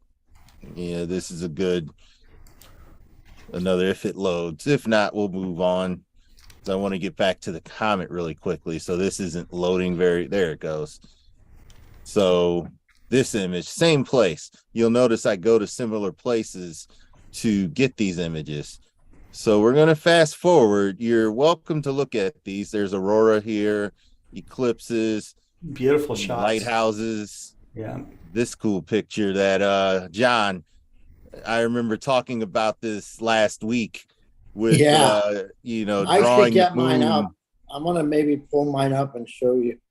Yeah. I wasn't ready for this one though. Yeah, you've drawn images like this, and there's plenty of, whether you take the pictures of them, they can look like drawings sometimes when you finish processing. Moonlight. This is about how much moonlight we're going to be getting as this comet comes close. It's not gonna be as easy to see, but let's go ahead and drift all the way down. So take a look at you can take a look at this archive, and any pictures that you like, just let me know. Cloudy skies. I've talked about it in past. You have to keep working on your techniques even when it's cloudy, because once it clears up, any new techniques that you learn, you might be able to apply to a night shot. And so let's talk about this comet. This was last night, and it doesn't look much to look at, and it doesn't even have that characteristic green color. It's a little more green than everything else here. This wasn't the best image. Kind of a lucky one, because I aimed in the general direction where I felt the comet would be, took a shot, and noticed this blurry kind of fuzzy patch. When you look at the comet in binoculars or in a telescope, you're looking for this sort of fuzzy patch. And it's the reason, if you think about the objects that Charles Messier wanted to catalog and say, no, they're not comets, the reason he had to do that was because, let's see if I could, I can't get any closer to the fuzzy. You see this fuzzy thing right here, and notice how much it has. Until you go deeper, notice how much this fuzzy little patch has in common with the fuzzy little patch of the comet. This object doesn't move in the sky, but this is from let's see, I forget the date, 119, it's over here, January 16th, not 19th, 16th. And this object is now well beyond this particular picture. It's off the screen. So the only way comet hunters like Messier could tell if it was a comet or not was to see if it moved in the sky from day to day. When he saw this M101, it didn't move, so he said, this object is not a comet. If he were comet hunting today, he'd say this object is a comet, because of course it's moved to the point where, it's higher in the sky. I do have the image that I took, but it was an 85 millimeter image, not a 35 millimeter image like this one was. And meanwhile, while everyone is sort of in fervor for the comet, we did have another occultation. I'll call it a conjunction, because here in the northern part of the northern latitudes, we didn't see Mars go behind the moon again this time. We saw it earlier, and I do believe I have a picture of it in this gallery.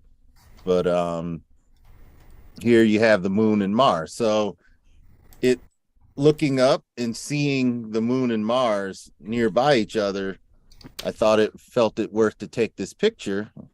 And so you have, once again, a planet and the moon, kind of in the same line of sight, which is normally a pretty big deal.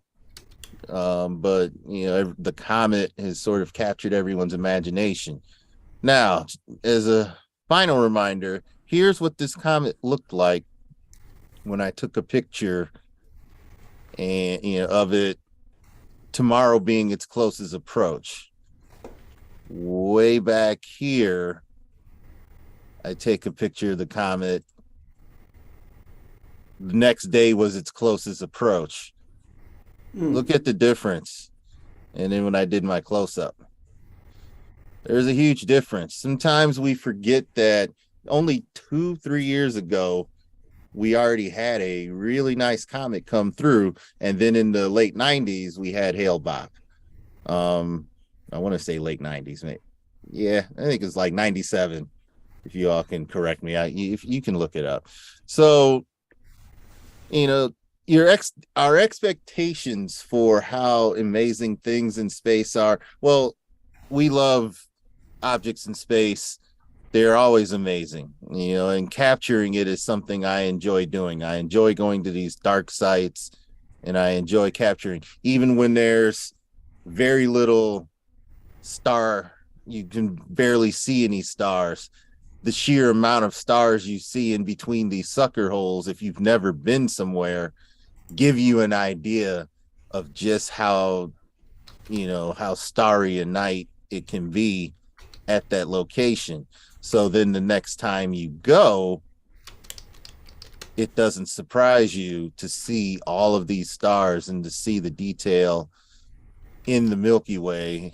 If it's up, it doesn't surprise you when you go back to that location and the night is full of stars. So if you have a good sight, try again. And sometimes you never know what you'll see when you go to that site.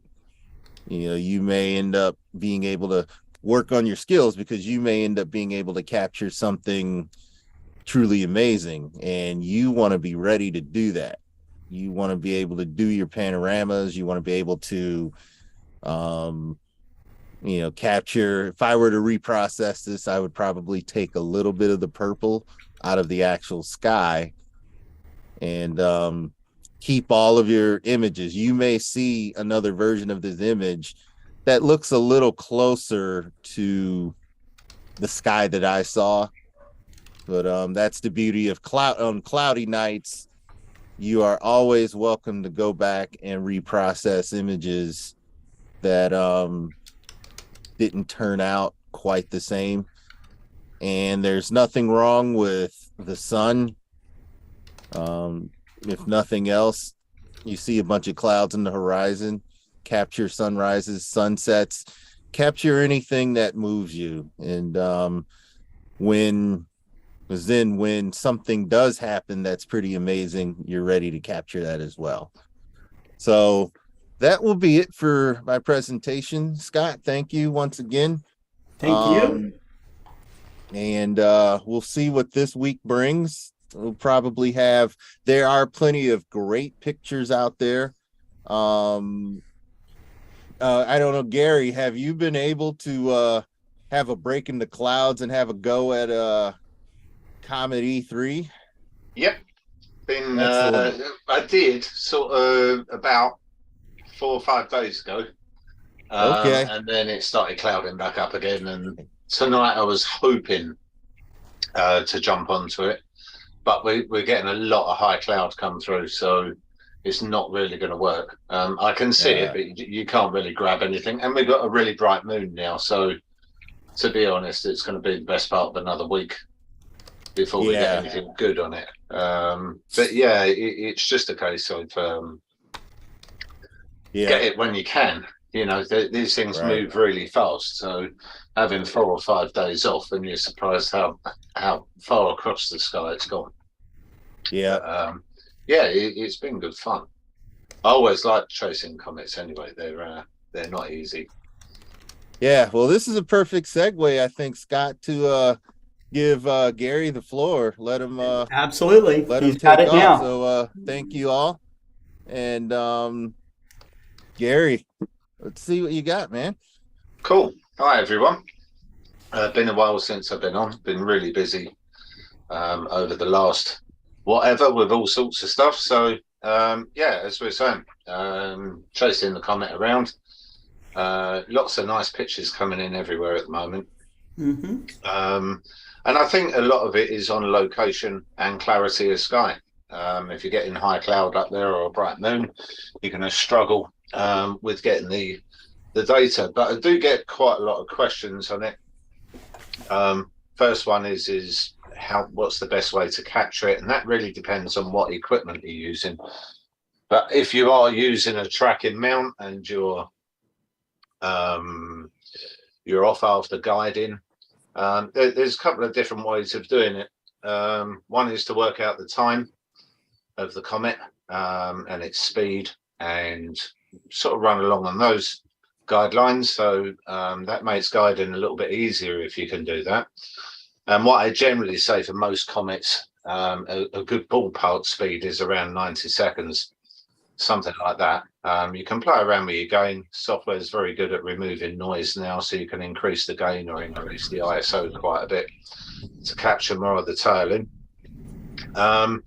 If you want to guide on the actual comet itself, that again depends on your equipment. Lots of people get different problems with different pieces of software depending on their mount. So some mounts work really well with PhD2, other mounts work better with PhD1 when guiding on the comet.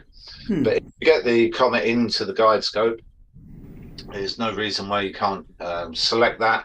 You have to increase the exposure, normally run it up to 5 seconds, something like that. And then again, stick around that 90 seconds to sort of 2.5 minutes, somewhere around there. That generally works pretty well. Software, that's a whole different host, really, at the end of the day. It does work well to have a full calibration data set. So, you know, running through your darks, your flats, and so on. That works quite well. Cleans up the background, and as you'll see in a minute when we look at one of the images here, I had to change cameras halfway through what I was doing, so we didn't get a good set of flats. So there are dust marks in there. They've all got to be edited out. Otherwise, you're going to get problems with the final image. But I'm going to share a screen over anyway. Just going to move the other screen here. So this is an image of the comet. It's guided on the comet, so we've got a nicer tail. And again, there were 90-second images, and the stars have been removed. Now, you can do this in a couple of different ways. I generally quite like these days to remove the stars from the raw files. So I would actually comet align the images. Because we kept the exposure times down, the stars are fairly round, so you're not going to get too much trailing in that.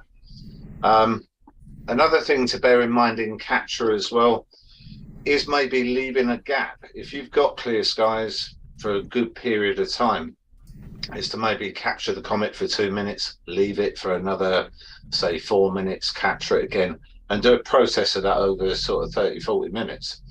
That means when you do align the comet in the software, these trailing stars are going to have gaps in them, and it makes it a lot easier to remove the residual background that's there.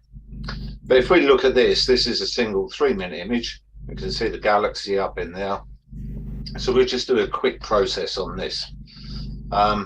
First thing we need to do is debayer the image. So we're going to go in, go to debayer, and then you're going to select the relevant pattern for your particular camera. So this one's RGGB, and then we're going to apply the image.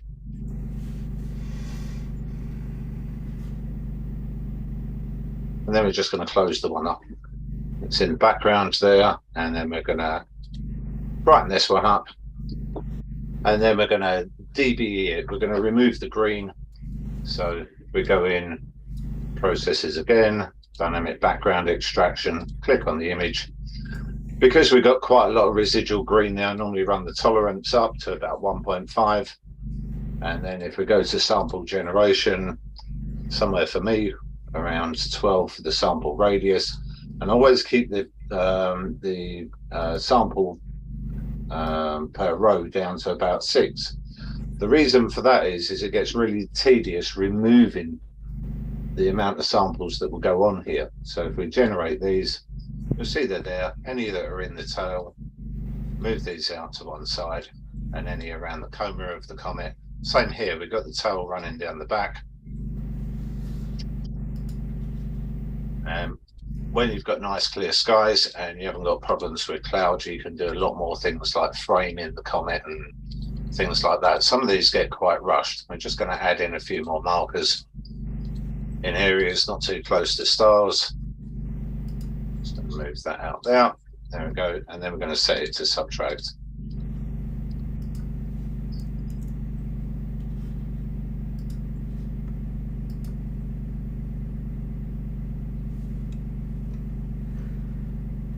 Okay, delete the background, not worried about that. And we're going to close the background extractor. And then we're going to brighten this up and see what we've got. Okay, so you can see what's going on quite well there. There's no dark subtracted on this. It is literally just a raw image from the camera. So the next thing to do is color calibrate the image a little bit if you want. If you want to keep the comet more green, then don't worry too much on this. It's really what's going to occur with your stars. But to get the comet tail in and everything else in, quite often you have to raise the gain. So your stars are not going to have a mass amount of color in them anyway. So it's a bit of a balance here. But you could, for instance, use we use Alt and N. We'll do a little bit of a preview on the background there. And then we use Alt and N again. We use the actual comet itself. Okay, go up to color calibration. You're going to get some quite high values here. When we roll the mouse over the image, you'll see the highlighted numbers here for your RGB values. They're going to be up in the sort of 60s for this, because it's not calibrated against any calibration frames. So for preview 2, we'll use that for the white balance. And then we're going to come in on the lower level. We're going to go for that value of around 60. So we're going to remove 2 of the zeros, put in 60, turn off structure detection, and we're going to use the background preview 1. Okay, and then drop the upper limit down to about 0.1. Apply it to the image. So you can see there, you've got a little bit red on doing it like this. So there is a little bit of a balance on playing around. There is another way that you can do this, which would probably work better on this image, and that is to create lots of previews across the image. Just do this quickly. And what we're actually going to do is base it on the stars for the white balance.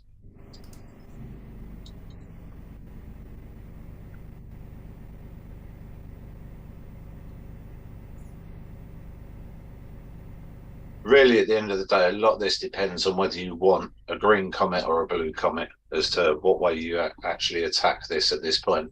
Remembering that you're not going to have a lot of color in this image.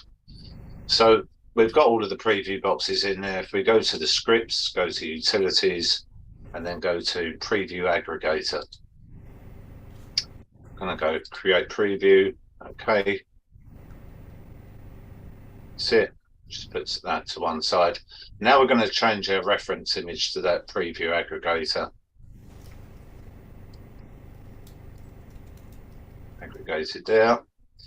And then we're going to switch on structure detection now and try that.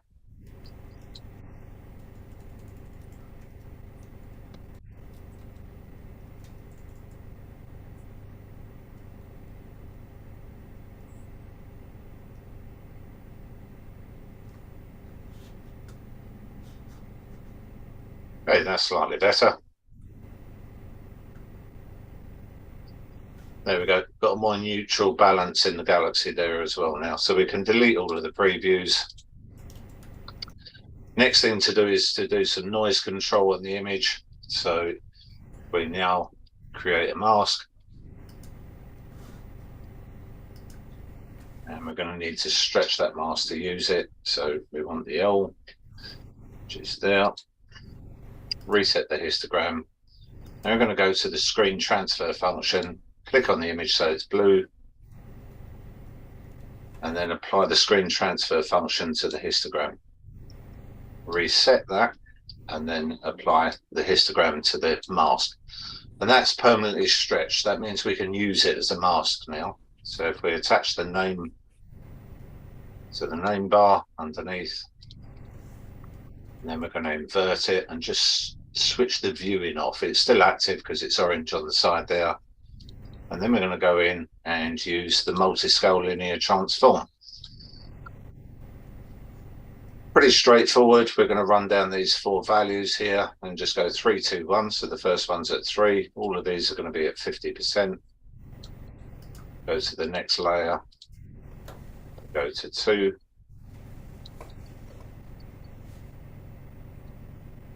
Same again, all at 50.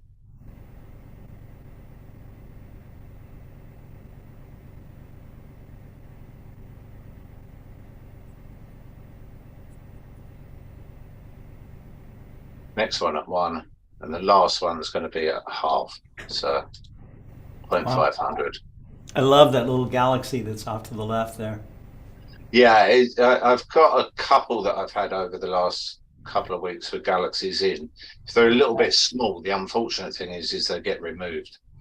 So I'm going to apply that to the image now. That's going to flatten down the background. It's going to smooth everything out.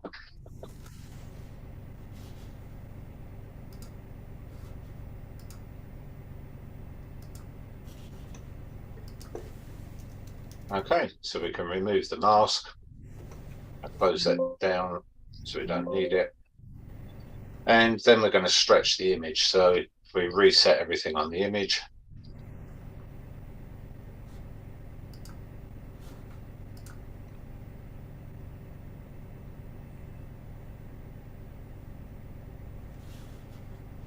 Okay, and we're just going to bring up a stretch and apply it.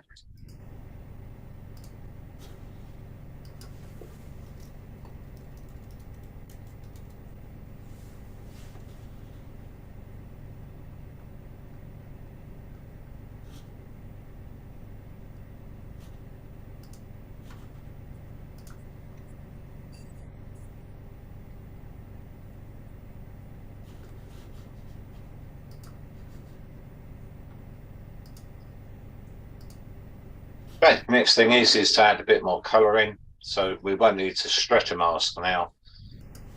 We can create one. Then we're just going to darken the background down with the histogram.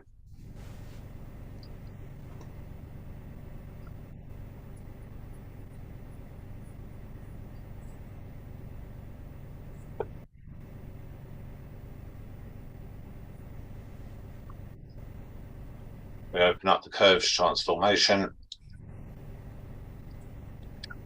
reset that, click on the image, and then we're going to go to saturation on the ends there.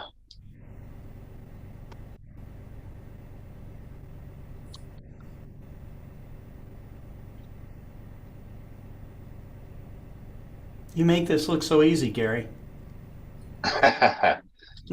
I'm rushing this a bit. I would take a lot more time. Yeah. But you can do a lot of smart things with this software now. I set up a thing, two things here. These are all of the images that are comet aligned. Yeah. There. So they're all registered and then comet aligned. And then I set up a process here, and that goes off and removes all of the stars from the raw images, so that then it makes it a lot easier to go in and clean up the background like this. So you can clean all the background up and then add the stars back in afterwards. Yeah, look at that. Cool. That's how we're doing that. Yeah. It is literally to do this. But our main image here, that's 1 3-minute image. You can play around with it some more. Yeah, you could do a little bit more curves on it. If we just go like that and then go back to our RGB value, and then we could darken the background down a little bit and bring out a bit more in the comet or whatever way we want to go. Yeah, you might want to lighten the background and bring out more of the tail. So there's 101 different ways. But the biggest thing is don't be scared to stretch an image like this here, and then take it off into Photoshop. Photoshop's really, really good at repairing backgrounds. It's far better than the clone stamp that's in PixInsight. While the clone stamp works well, it just seems to take forever to do it. If we go into Photoshop, and give me 2 seconds, I'll just drag an image in there. Always have some of the best moods that I'll ever see. Are still mosaics that you do with those, or was this a single shot? That there was tonight, in actual fact. That was a few hours. It was still light when I did that, so it was about sort of 5 o'clock, somewhere around there. Okay.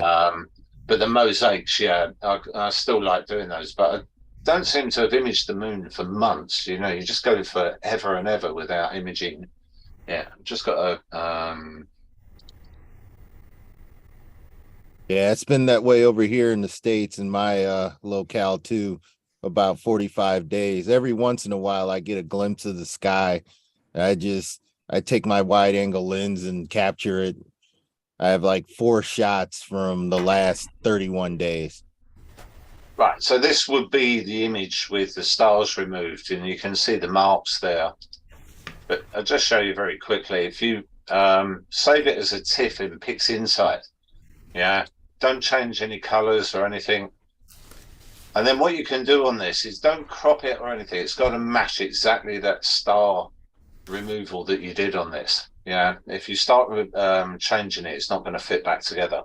But what you can do in here, yeah, is the spot healing brush is brilliant, because you can just open it up. Don't go too mad on the hardness. Yeah, and then these areas here, you can just go in there and you can blur these out. And then you can shrink it down and go into the comet tail and remove any stars that are trailing in there, any dust spots that you might have messed up, not put the flat frames on. You can run right the way around this image and sit there and correct it. If you get a problem on it, then go into content aware. Yeah, sometimes that will work better on the background. And as you can see here, within a couple of minutes, yeah, I can remove any of the hardened streaks that are in the background there out. And then all I would do is just save this as a V2, bring it back into PixInsight and add the stars back into it. It's all nice and clean. And that's how one of the easiest ways of getting a nice clean background. But even this little area here is not unrepairable. All you need to do is shrink the size down. So if we run that down all the way down to a smaller size, a little bit bigger than that, somewhere like that, and play here is just try which one works best. So that one's not doing too bad.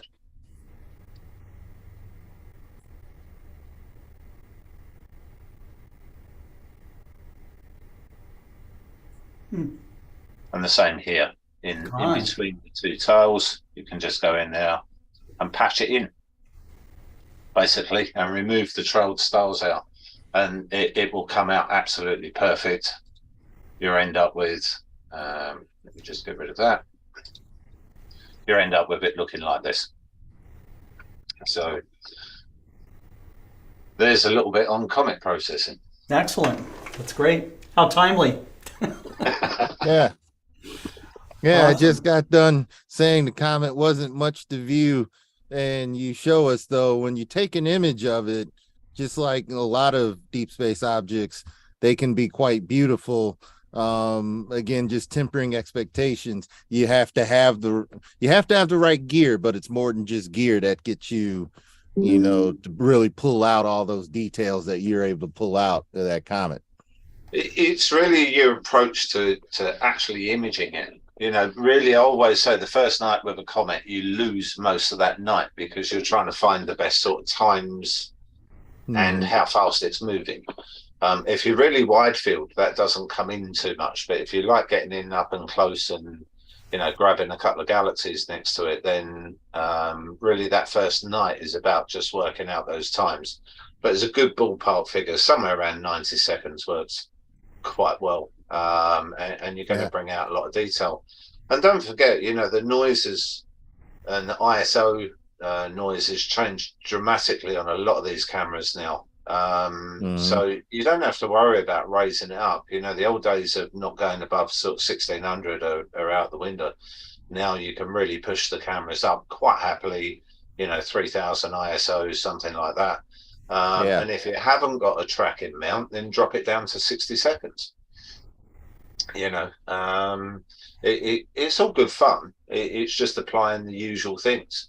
If you are using a camera on a tripod, make sure you're using a trigger with it. And not actually, touching the camera, those sorts of things. But your other thing as well is getting your focus. So if you're not sure on the focus, use a bright star. That's your key thing. And try and use the live view if you're using a DSLR. Don't use the viewfinder. Remember, the viewfinder on most cameras has got a focus adjuster for your eyesight. Absolutely. So if your eyesight's out, we usually have a few planets in the sky, and whenever those are in the sky, I use those. In the winter, the star Sirius is a great star to focus on when you want to make sure. It's always that same thing. Just take a little bit of time and don't rush it, and everything comes out quite well. It's the same even when we're really experienced. If we rush it, we're going to get the problems, and that is the key thing. And it is tempting with the comets to rush them because you might only have that sort of couple of hours clear in the sky. Sure. Excellent. Thank you very much, Gary. Now, if you want to learn more about the processes that Gary shows on our program, I've given a link to his ambassador page. From there, you can go to links for Gary Palmer Astronomy, or you can just do a Google search for Gary Palmer Astronomy. Are you, Gary, like backed up right now? Do you have, No, we've actually quietened down now. So we're just really clearing off. We were busy the last couple of weeks, and we're just clearing off some of the people from Christmas, vouchers, those sorts of things. Got a show coming up Thursday, so we'll be at that Astrofest in London. Okay. So I'm there for a few days. But in general, we can get people in within a week or two. Excellent. So it's a good time to go and collect all your data and then give us a shout when you're struggling. Excellent. All right. Well, thanks again for coming on, and hope to see you soon. It was a long period with no Gary Palmer. So anyhow, thanks again. All right. So up next is we're going to go from the UK to Brazil to Marcelo Souza, who will be telling us more news about the astronomy outreach that goes down in South America. So, Marcelo, thanks for coming on to Global Star Party. Hi. Thank you for the invitation, Scott, and the old friends here. Ever is a great pleasure to be here. And this night, we had the opportunity to organize an outreach activity here. I will show the image of these activities. But before there, I would like to say that congratulate Gary and the Adrian. Fantastic images, wonderful.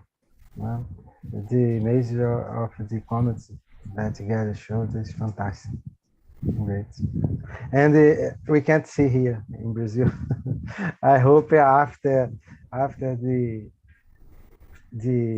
full moon we have an opportunity to see here. I don't know. Is what we are waiting for.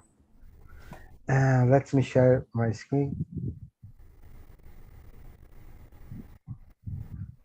Okay, is here. This is our group of astronomy here, and this moment we have the opportunity. I think that all the world can see, no? The Mars, Aldebaran, Betelgeuse, three red dots in the sky. And it's a fantastic moment for us to show these three red dots near, and they show the configuration of our summer here in Brazil. And I took a picture with my smartphone to show what we see. I don't know if it's possible to see. Here Orion, here Mars, and the Aldebaran here. How we see here in Brazil. And today we have the opportunity to show to a lot of people this configuration that is the most famous configuration of our summer. And it is three stars here from the Orion Belt. We call in Brazil the Three Mares. It's the famous Three Mares here. In Portuguese, is Três Marias. That is the three stars. It is everybody knows about this. Everybody knows because they can Northern see. and southern hemisphere. That's true. Yes, and we can see during the summer. Then everybody's outside, and they see up to their heads in the beginning of the night, the Orion, and they don't know the name of constellation, how is constellation, but they know about the three stars, the three Mares that are very famous here in Brazil. And you have histories about also these three stars from Argentina.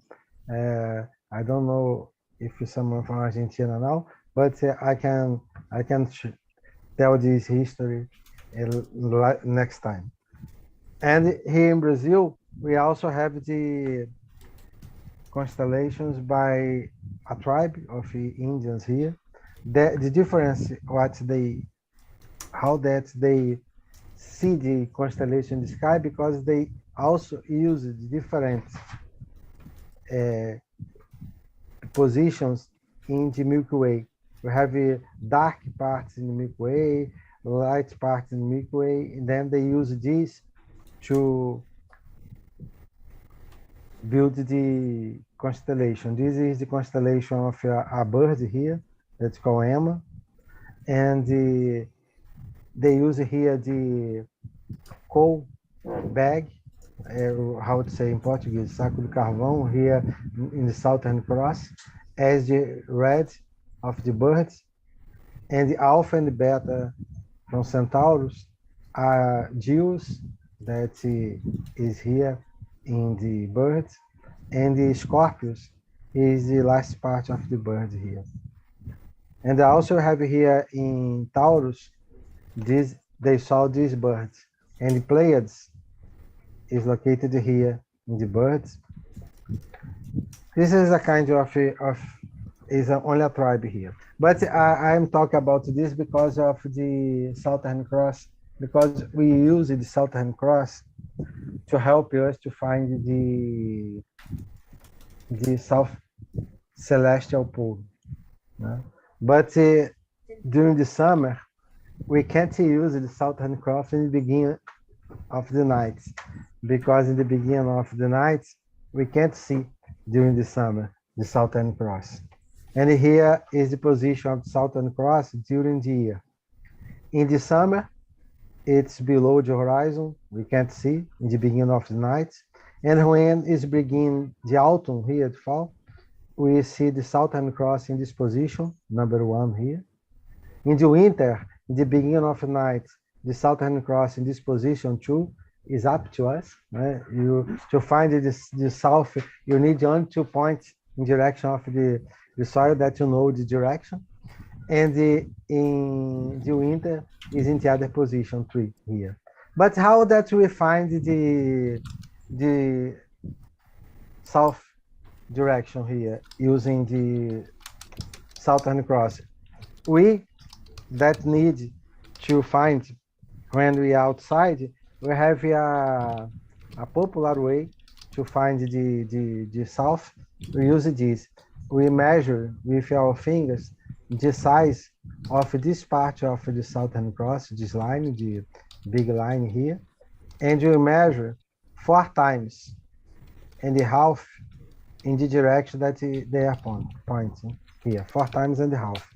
In this position, then we find the south celestial pole, and here is the direction of the south. Then we use this every time to find. I was talking about this because we were organizing an activity in a public square today. These are pictures from today, earlier. We were there, and Wow. we need to Today? find today. Yes, I have videos here from the people that was there. I recorded for the program here, and we need to find the south, but we didn't see the Southern Cross because in the summer, in the beginning of the night, you can't see. But as we know the direction, we have the condition to point the telescope the correct direction. Here, we have a lot of kids there. We have a lot of lights in this public square. And we were looking to the moon and to Jupiter.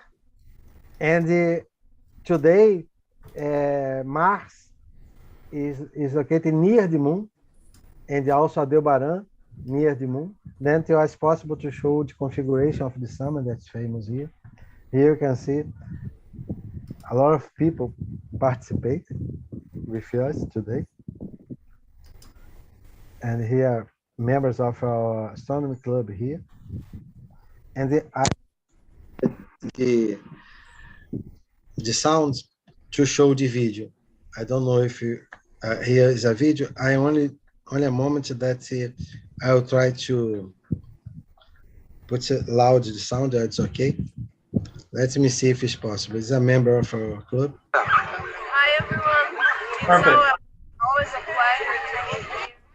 With the scientific outreach, we as a club, as an astronomy club, we are returning to do these public observations, and I'm happy to be here. As always, it's a great experience to be with people around. I think it is. And here is a special moment when the parents are with their kids here to look at the telescope. Every is a special moment for us now.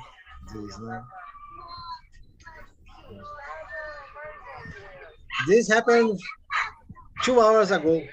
2 hours ago. That's great. I feel like we're at the star party.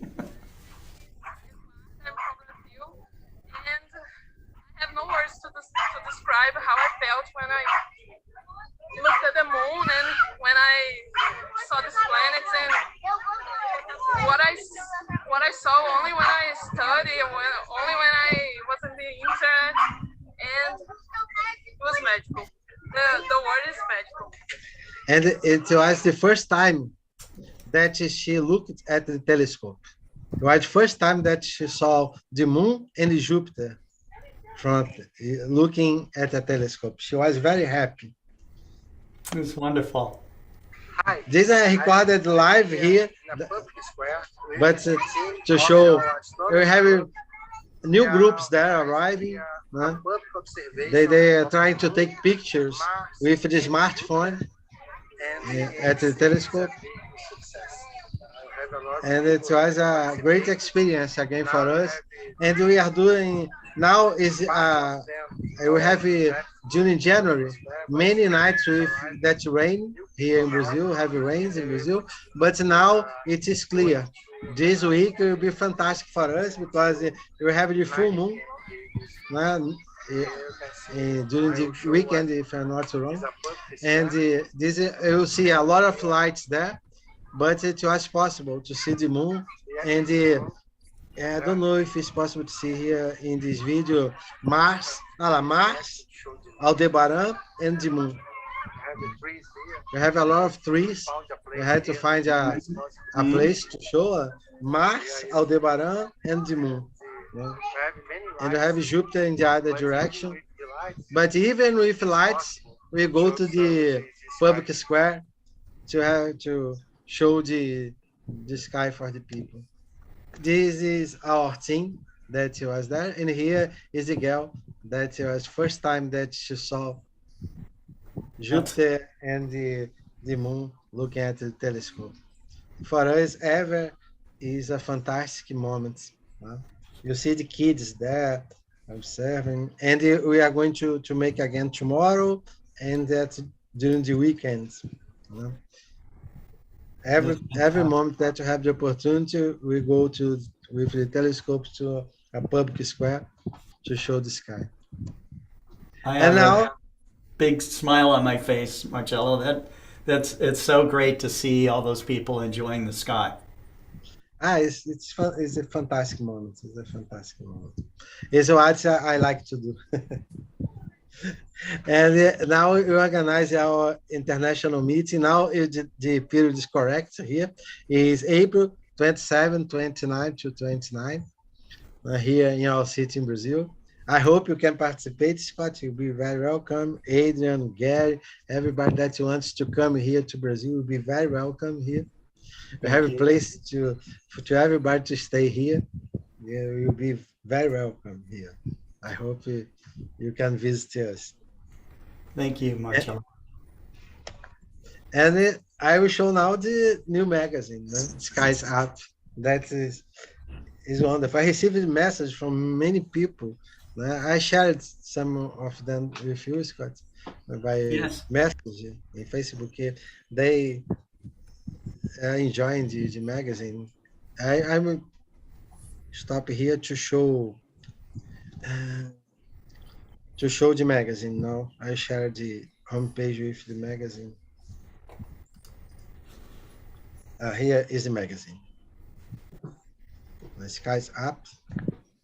Skies Up is an absolutely free publication and has contributors from around the world.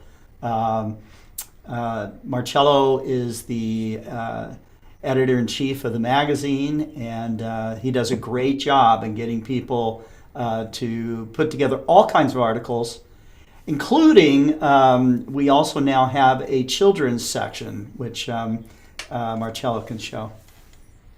And the layout, you have an expert. That is wonderful. That is Tricia. Thank you, Scott, for all the support, because she organized a fantastic magazine. Here, a part of the articles, we have an article from Canada, from Pierre Paquette. We have here from Kurdistan, from Asia, that he's talking about the activities that they develop in Kurdistan, some pictures that they took there in Iraq. You have here from NASA Night Sky Network, David Prosper. Amazes Astro Poetry, that's something fantastic done by Valentin Grigori from Romania. He also has a TV program about astronomy for all Romania, and he ever shows the magazine there in his program. Here is a special article that is a cover from Stephen Edberg. That is a fantastic article about the James Webb. Wonderful. Here is our experience here in Brazil from Young Star of Tomorrow. Here is an article from a guy. He is in the high school in India. Teja Bengali, if I said Begari, if I said correct. He is developing a lot of projects in India, and also he has support of EAVSO, the Variable Stars Group. I have a special article here from Brazil about the string theory here in Brazil. Here is also about, here's an article from Hassani, from Morocco, about a festival that they have in Morocco. That's iFrame Festival. That's a fantastic festival about astronomy there. An article from Dimitri Olensny from Romania about his idea, a new idea that he has about. And here, astrophotographies. And here is the special section that is cosmic view. I forgot the name of the person that's responsible. He participated here in the, Scott, help me. Oh yeah, I'm having a brain fade right now. But anyways, he's a great guy. Yes. And I apologize. Leading the cosmic, the cosmic view section here. So with students that write the articles here. Yeah, I'll find his name here. Hold on. Here is also from the students there. This is the magazine. It's a free magazine, and I hope we will receive new contributions. Adrian, you could. I hope one day you can send a contribution for us here in the magazine. For the magazine. That's right, Adrian. You're overdue. Yeah, I need to send you some more images. You saw the gallery. I've got plenty that I need to share. With all that not wall only art, you should be in good shape. And not only that, I'm at the point where I'm writing articles for local newsletters, and I could stand to write an article for Skies Up. Absolutely. You know, it's not easy sometimes being out there in 12-degree weather trying to get a nice skyscape. So I've got plenty of stories I could try and put together for you. So that's on my list as of now, to write an article specifically for Skies Up, and then I'll present it to you too when I have it done. Yeah. So thank you. That section, the Cosmic View, is put together by Isabella Grant, Nathan Hellner Mestelman, who I think that you were thinking of, Marcello. Yes. Tara Jaffer and Delali, and I'm going to mess this up here, but I think it's pronounced Nikosian. So anyways, we want to thank those young people for putting together this section. They will be doing work on every Skies Up from here on out. So a wonderful one. A wonderful one. Yeah, it was awesome. So we'll have to have some of your young astronomers do a section in Skies Up magazine. I think that would be good. So thank you very much, Scott, for the opportunity. Thank you so much, Marcello. Thank you. Okay, so we are moving on, and our next speaker is John Schwartz out in California. John, thanks for coming on to Global Star Party and sharing your incredible work with us. I've known John, gosh, I don't know, 20 years, something like that. And he's a very enthusiastic astronomer. He loves big scopes, but he loves all different kinds of telescopes. He's got refractors, reflectors. He was with me at our Big Bear event called Starlight Festival, and he did electronically assisted astronomy, showing a huge crowd of people, the sky in near real time imagery. So, but he's also an artist and he does fantastic work. And so he's going to share some of that work with us tonight. Thank you for coming on, John. Thank you. Hello, everyone. Adrian, good to see you again. So Good to see you. I got a new shirt for Christmas I wanted to show everybody. Huge telescope. So it takes a lot of power to lift these telescopes, I must admit. Yeah. Some of them, the big ones. So what I was going to do is show you a picture of my telescope.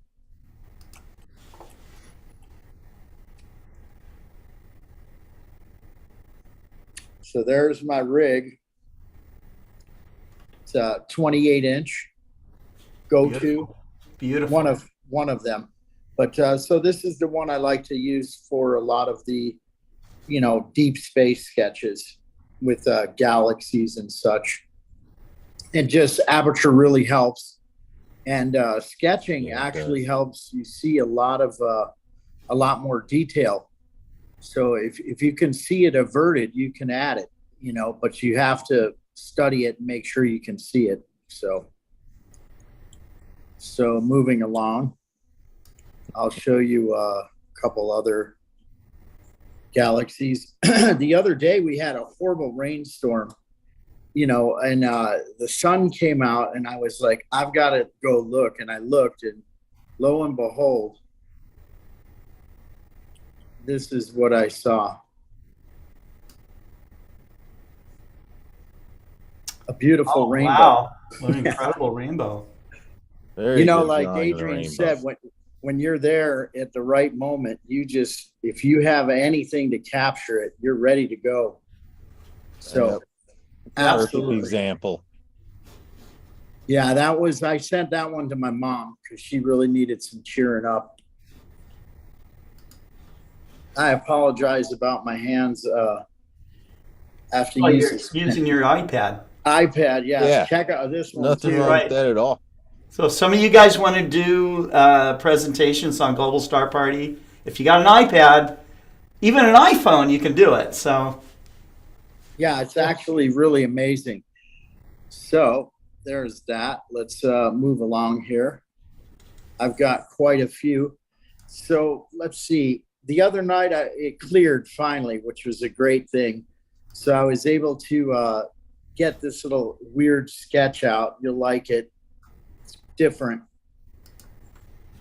So it's a contrail in the moonlight, and then you can see Ursa Major, just the handle of the cup right there. So I thought it was pretty cool.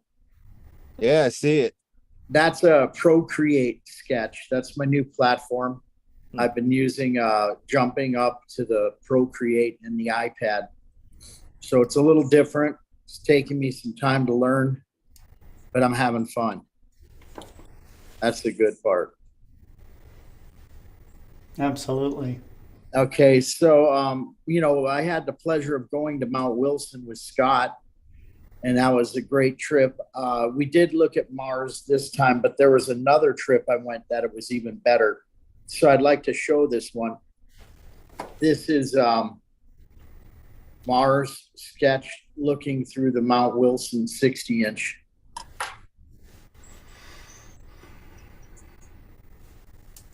So it's pretty cool.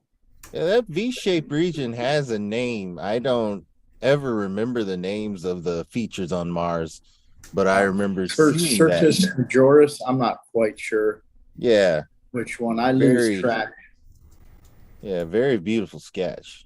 Thank you. So also, Scott said they were on cloudy nights. So I've been doing some sketches that I post in cloudy nights, actually. So this was one that I did. That was M51. And that was sketched looking through a 32-inch and a 28-inch telescope. Wow. So, the basic general structure and star plotting is done on the first night. And then, from there, you just continually work on it. I'm getting to the point where I don't even look at pictures. I just kind of fill it in. And if you don't like it, you just press the back button and try it again. It takes quite a few tries to get them right, but it's very rewarding. So this is my most recent that I'm doing for cloudy nights. This is sombrero.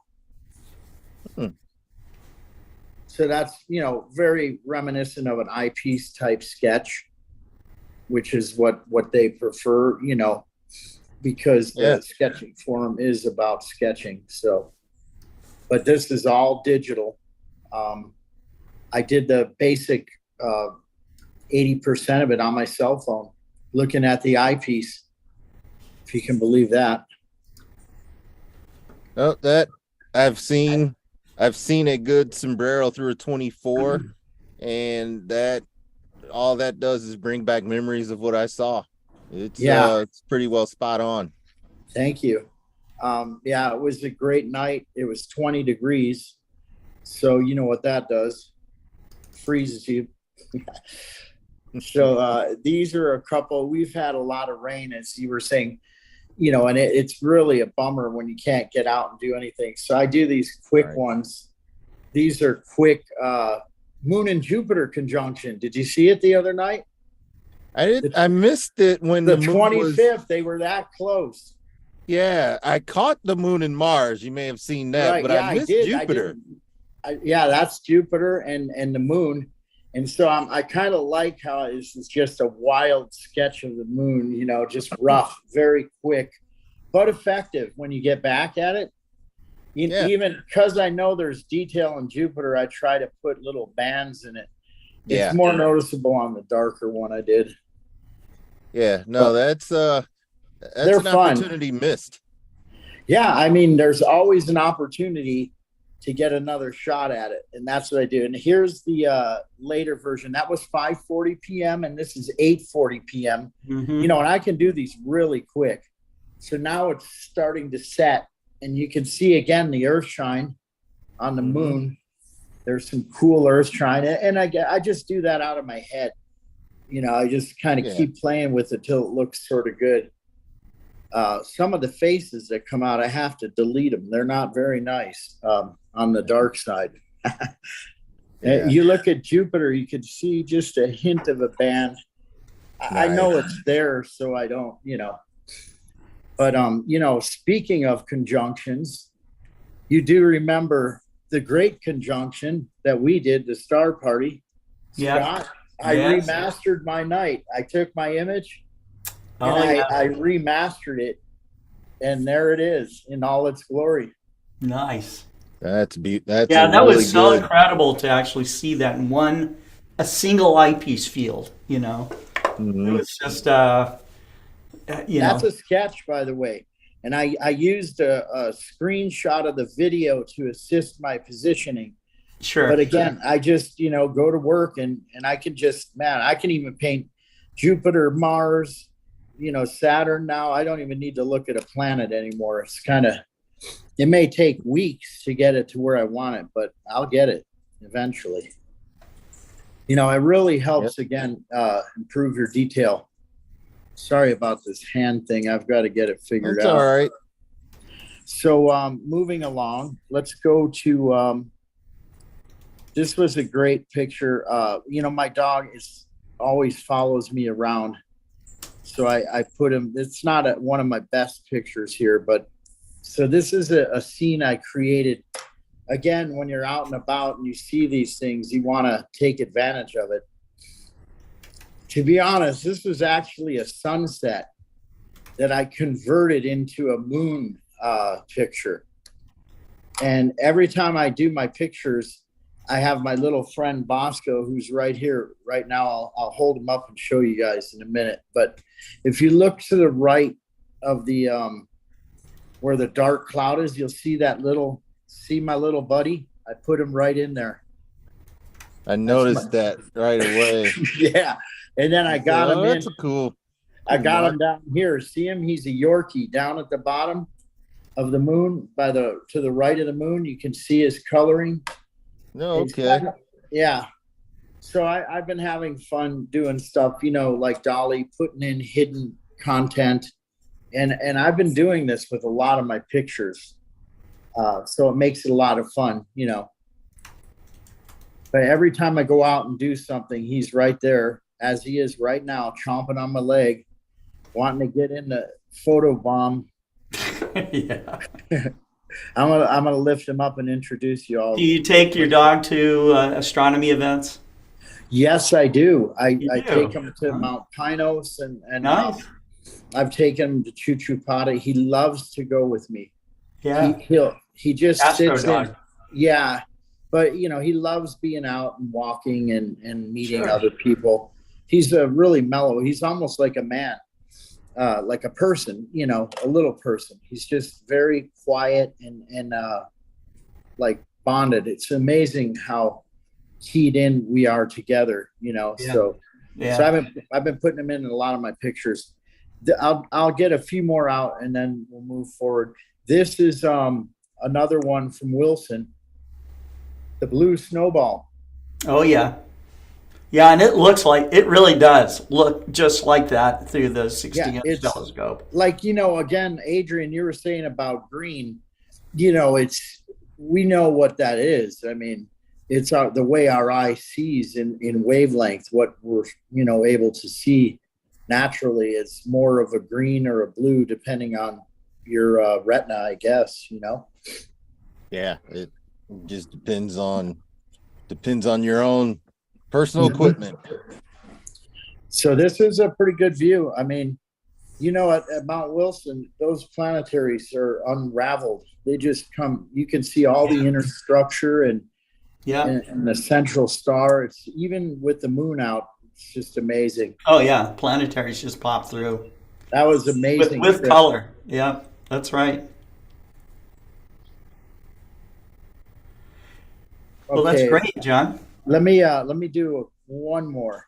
This one I'm working on. This is a prototype, but I've been using 3 separate images to work from. Oh wow! And this is my Eagle Nebula, and of course the center part is done with my 28. And I was so shocked that my buddy was able to get this with the ZWO camera. And with that 28, I mean, I know my optics are really good. And so I used the 32-inch as well. And I used a cell phone snapshot. If you can believe it, I've got the Eagle on my cell phone. On a cell phone. That's amazing.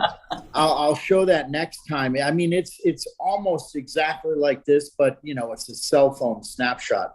Sure. But I was just blown away with what I was able to achieve with a little bit of Samsung Photo Editor, Photoshop Express. It's not even the real Photoshop. And then I've been using the Procreate to merge some of my images, to get a composition in H alpha. But fantastic. Yeah, that's very nicely done. Let me do the closing photo because closing photo. Do we have a drum roll somewhere? It's a toss up if I should show the raccoon moon or M53. What do you guys think? Well, let's see it. Moon or M53. It's a glob, a nice glob. It's a sketch too. Oh, okay. So. I love globs. Okay, we'll do the glob. I'll save the raccoon moon for next time. Next time. It's pretty cool. It's a hidden thing. So yeah, there's my 53. Wow. Now, nice. I want to tell you something. Beautiful. I did this on my cell phone. Wow. It took like 2 weeks. I would like that on my ceiling, just, but blown up about 20 by 20. I used my thumb. I didn't even have a stylus, and like my hand was cramping a couple times. It's just because you have to do different color, different size, and they diffuse out so the colors are fading as well as the spacing of the stars. So it takes quite a bit of work to get it to look like that. That's breathtaking. That's really beautiful. Thank you so much. That's really well done. M53. You know, you guys. Yeah, drawn. Now, you know, this is you know, It's digital. astrophotography is one thing, of course. Many beautiful astrophotographs of things like this, but to draw a globular star cluster. I mean, Yeah. how many stars did you draw there? I mean, like I said, I was doing it for my wife was ready to shoot me. She was like, "Are you kidding?" She came home. I was in the dark because I can see better. Yeah, you're right. And it's digital, so I mean, literally, when I got up, I couldn't walk. Both legs were frozen. Oh, and, man. like, no circulation. I mean, It's beautiful. Look Yeah. at the Well, that's the chains of stars. definition. I mean, it's just really cool. thanks. That's just the definition of passion right there. Yeah. Man, you know, or insanity. that's what but- they look like in the 20 There's inch. always a line. when you But look when it through comes that- out like that, it's passion. It's beautiful. It came out beautiful. It's If beautiful. it had come appreciate out that. just a bunch of dots, that might be Yeah. insanity. I threw away a few renditions. Trust me, this took me a couple years to get right. That's with probably the best drawn globular cluster I've ever seen, ever. Yeah. No, that you is, guys are killing me. that Thanks. is as good as, you know, I'd love to see a draw 47 Tucane. That might be a very I'll tell you something. You're trying to kill the guy. Don't I tell saw us. that for real. That I might have to take a month out for that one. yeah. You know, I Get saw Maxie that. to send you a photo. We saw that in we went to Patagonia, my father and I, on a fishing trip, and I've never seen a globular like that. It looked like literally like M5 in my 28 inch, you know, and it was a 12.5 inch portable Dang. scope. So Yeah. So in other words, it was that big. yeah, that it was so bright. it was easy to spot. I mean, the people in Brazil, they got it made because that southern hemisphere it's just amazing. I've never seen anything like it. I was lost in space, literally. When I looked up, Orion was in the north. You know, the moon's in the north, which is a freaky thing to see. Yeah. And then Everything's all flipped around. the ghost of Jupiter, I was able to find it. I was upside down though. I had to stand on my head to find it because you know everything's flipped upside down. Yeah, Orbits, everything. you're looking from the southern part of the earth, so Yeah. But Yeah. wow, what a wonderful sky with all that it has down there. So I got to get back there in one of these I days. made it a bucket list item to get down there for the first time. Yeah. I figured out that the Magellanic Clouds are near to Orion. So from where we are in the winter, the Magellanic Clouds are below horizon, about the same distance below horizon that Orion is above horizon, 43 north.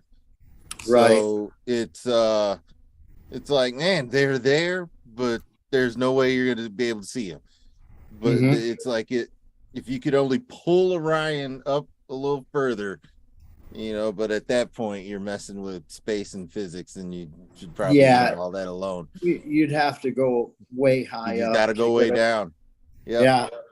You know, this guy said we could see the Southern Cross. We were at Sentinel Stargaze in Arizona. He goes, all we got to do is hike over that ridge and it's nighttime. And just something told me it's not a good idea. So we didn't do it. When I woke up the next day, there was like 20 scorpions on the rocks right where we were standing. Oh, wow. And I'm like, those are those bark scorpions. I mean, that could have been fatal. Boy, did I make the right choice. You followed your instincts, you know, whatever told you not to do it. Don't do it. That was good. Yeah. That's right. Yeah, well, it was a great trip though. Omega Centauri was absolutely amazing from there. And that was even larger. Yep. Wonderful. Well, thank you, everybody. Thank you, John. Thank you. Yeah, thank you. Appreciate it. Excellent images. Oh, I appreciate that. Nice to see everyone as well. Gary, beautiful work. Everyone else, I came in a little late, but nice to see you all, and thank you for presenting. Yep. Thank you. No, You got it. yeah. I think Gary came right on time with his rendition of the comet. For Yeah. those of us who, it's been tough to see because of all the cloudiness, but you see what kind of work Gary, once you've been doing it for such a long time and it's your profession, that It's fast to get that extraction and the processing done like he does. Yeah, it takes time. You have to, keep running different, styles the way you do it until you get the right one. trying different things. I think I learned from him. I always do the mask and things in Adobe Lightroom, but seeing how he cleaned up the comet using the healing mask in Photoshop, yeah. Maybe it's a little bit better tool for that, because he just scribbled right on top of it and cleaned that comet up. I have many times where I have that Milky Way photo where a plane travels through it, but I got like great stars and a great exposure. So now it's like, if I want to painstakingly get rid of that plane, I should think about doing that. Yeah, And I always just take another exposure. It's like, well, if I did it once, I can do it again. So I just try and take another shot of it without the plane coming through.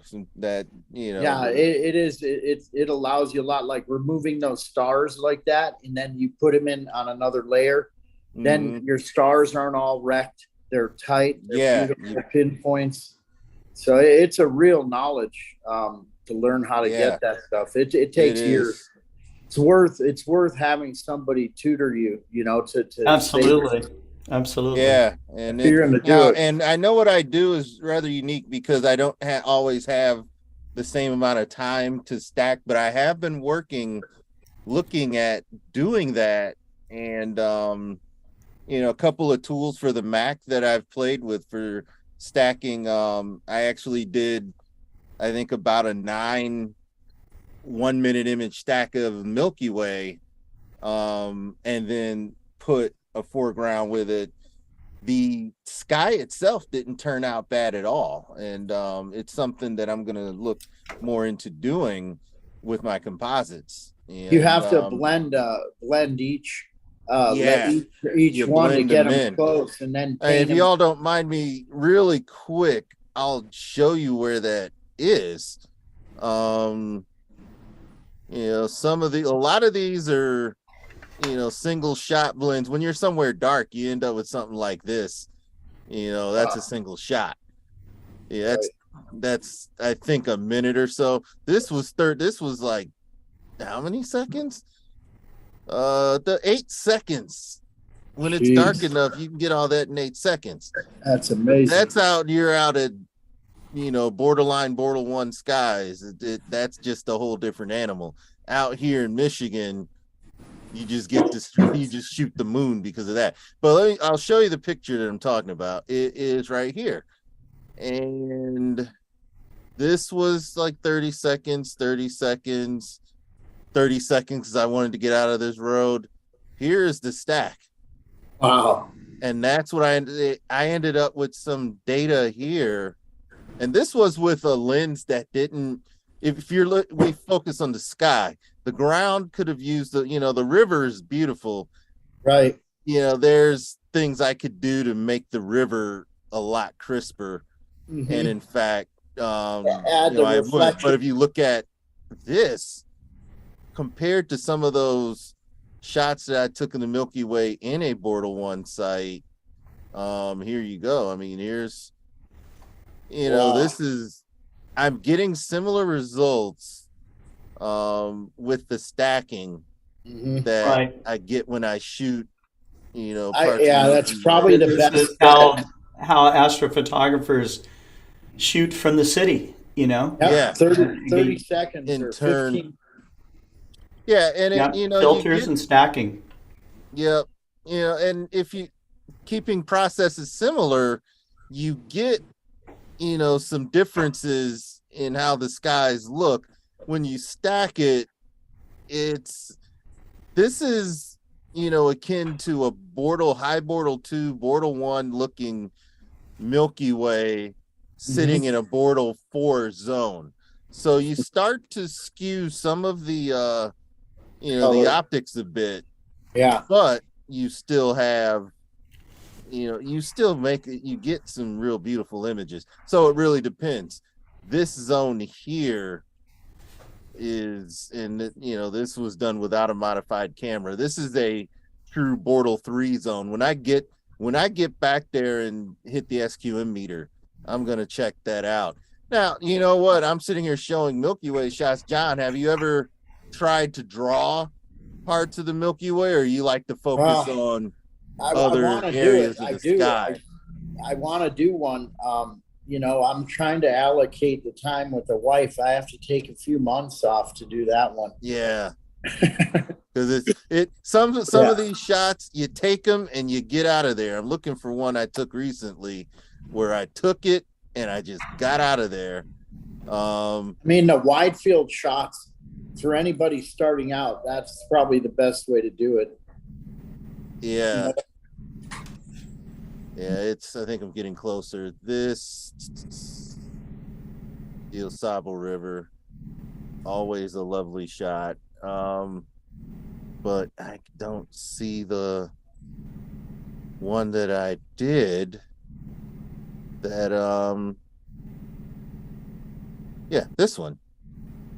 It's a little bit bright. Now notice the difference in the detail that I got. This is that same section of that river that I took. I was standing here before and I fired out over because that's where the Milky Way was coming. I'm able to get more detail of that part of the river. So I'm combining. So as it turns out, I'm trying to combine some of the things. It's always a learning, it's a learning curve, not only for getting certain detail in certain areas where I want it, but also combining the level of sky detail I want with the level of ground detail. And I like shooting very ordinary places. If I'm on Easter Island, I would absolutely, your drawings would be beautiful on Easter Island, and I'm sure we could pull some images. But it's amazing wherever you go. Yeah, there's an image to be taken. It's just crazy and how beautiful. If you have just the time and go out during sunsets and sunrises, you see much beautiful stuff. Absolutely. Yep, I would agree with that. So Scott, I think we need to give you back. We have to get back to the show, Scott. We're going I appreciate it, guys. I appreciate it. It is getting to get a little bit later here, and we've got a lot of ice on the road, so I'm going to be driving slowly back home. Yeah. So please be careful. Please be careful. I sure will, guys. But I want to thank everybody, all the presenters, all of our live audience that's watching right now. I also want to thank all the people that will watch Global Star Party and rerun. Not everybody, as I mentioned earlier, can watch it on Tuesday nights when we broadcast live, but we have a tremendous audience that watches it in replay. So I'm already kind of working up the next Global Star Party, which is estimated to be on February 6th, which is the next Tuesday from now.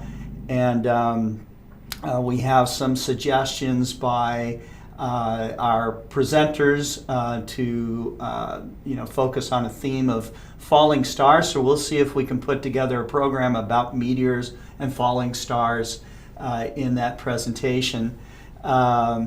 If not, if I can't get it to all gel, then of course there's many other aspects about the universe that we can focus on. But it has been a kind of a pet project of mine to have something about meteors and falling stars.